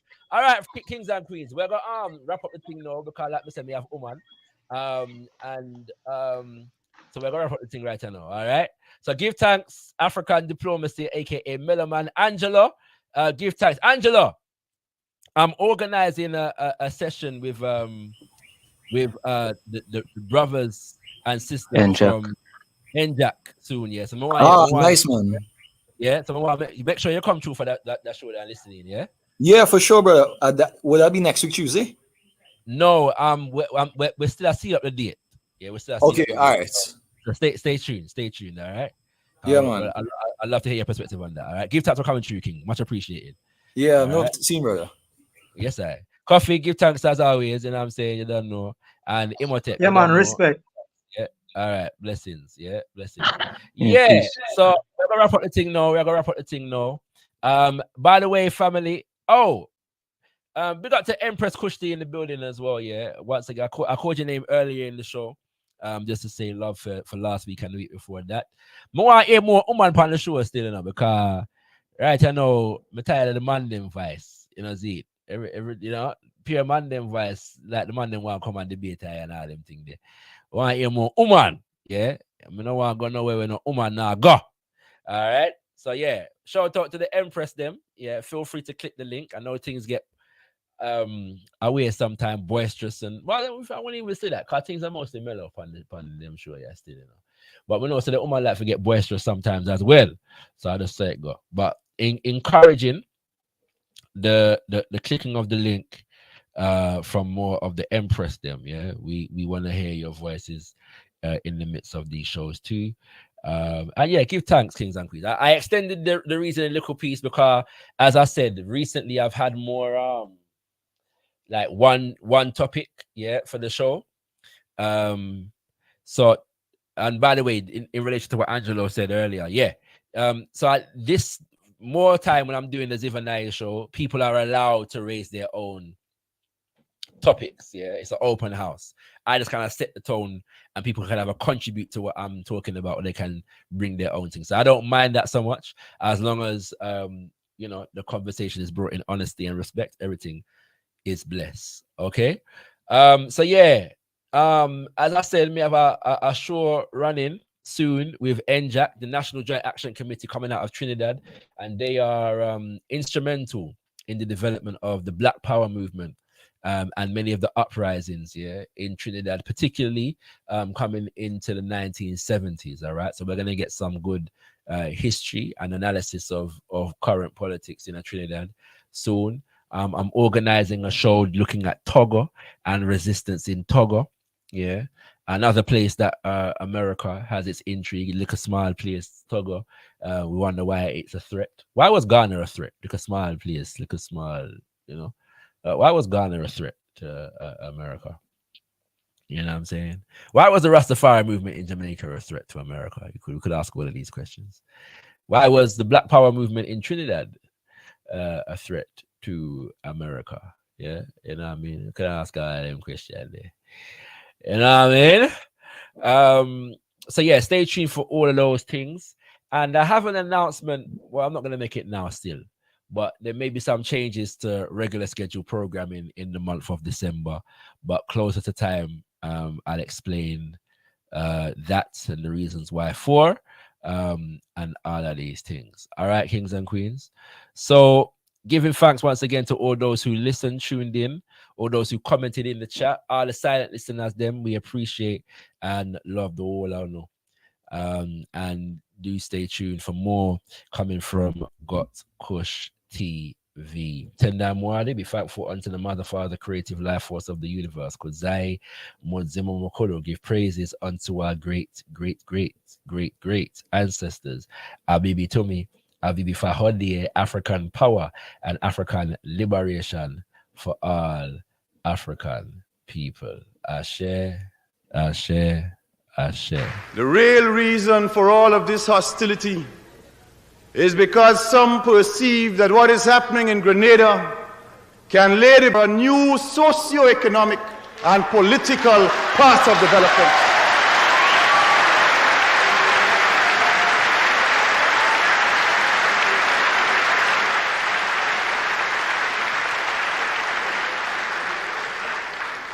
They give all kinds of reasons and excuses, some of them credible, some utter rubbish.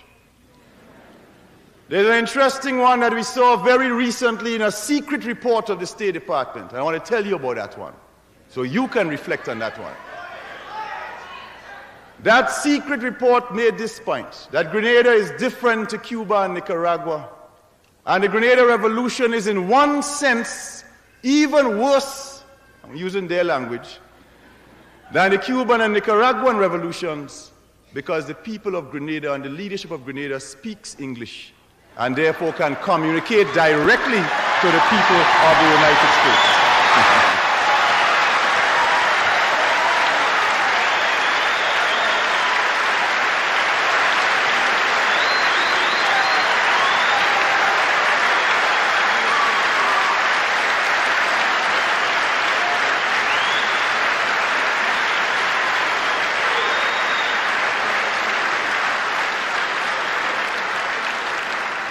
I can see from your applause, sisters and brothers, that you agree with the report.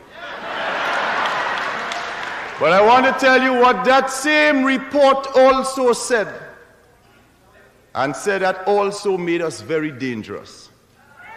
And that is that the people of Grenada and the leadership of Grenada are predominantly black.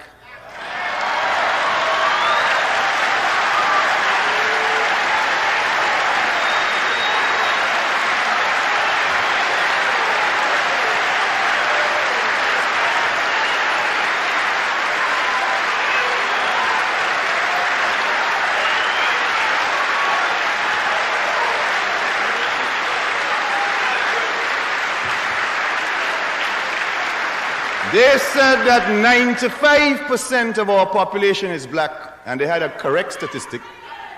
And if we have 95% of predominantly African origin in our country, then we can have a dangerous appeal to 30 million black people in the United States.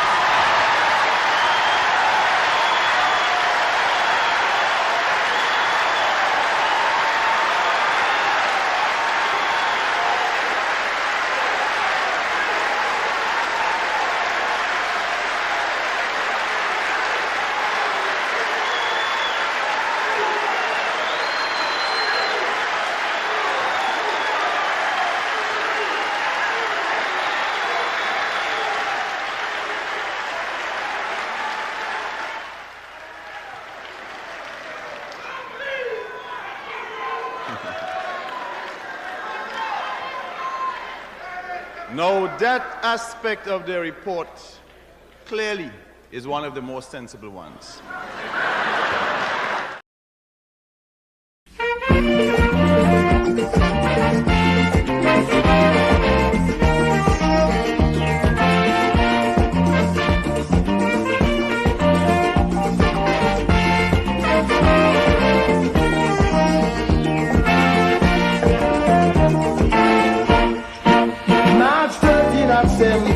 A most historic freedom time. The people of Grenada rose with dignity, rose up from oppression, rose up from iniquity and shame, from the darkness of desecration, shaking up paralysis of corruption, tyranny, violence and subjugation, to shine out before the Caribbean and strike terror into repressive regime, as scrupulous politicians are now trembling in their hands. Stand up, Grenada! Stand up against Grenadian. Don't let nobody come in and dictate your course of action. All of them who oppose your revolution are political bandits just like you in their own island. Fight for your rights.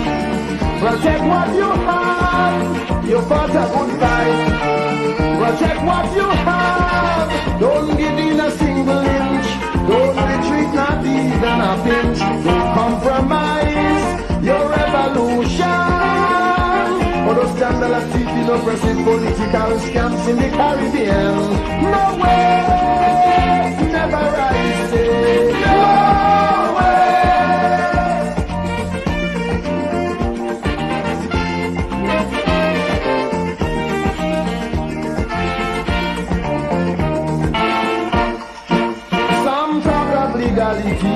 Constitutionality, but only to expose the hypocrisy.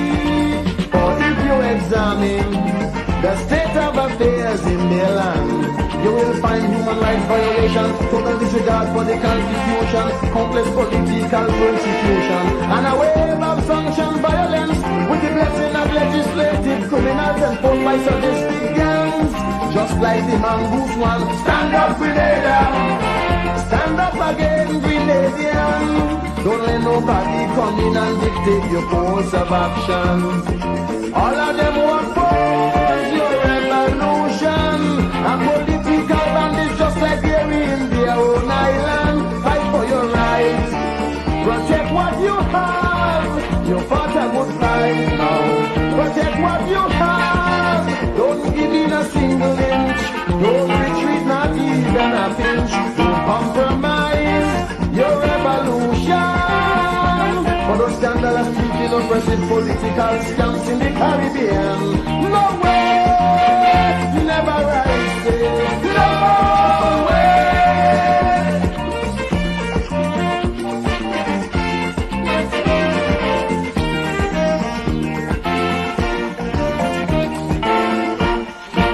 God bless you, Grenada. May your freedom be blessed with longevity and prosperous your economy. May He grant your leaders wisdom, endurance, and courage to go on. For your road will be long and rugged. Many other problems to be confronted. God against corruption being repeated. May that rude awakening that early dawn be an example to tyrant in other land. No power, no weaponry can extinguish a people's will to be free. Stand up, Grenada!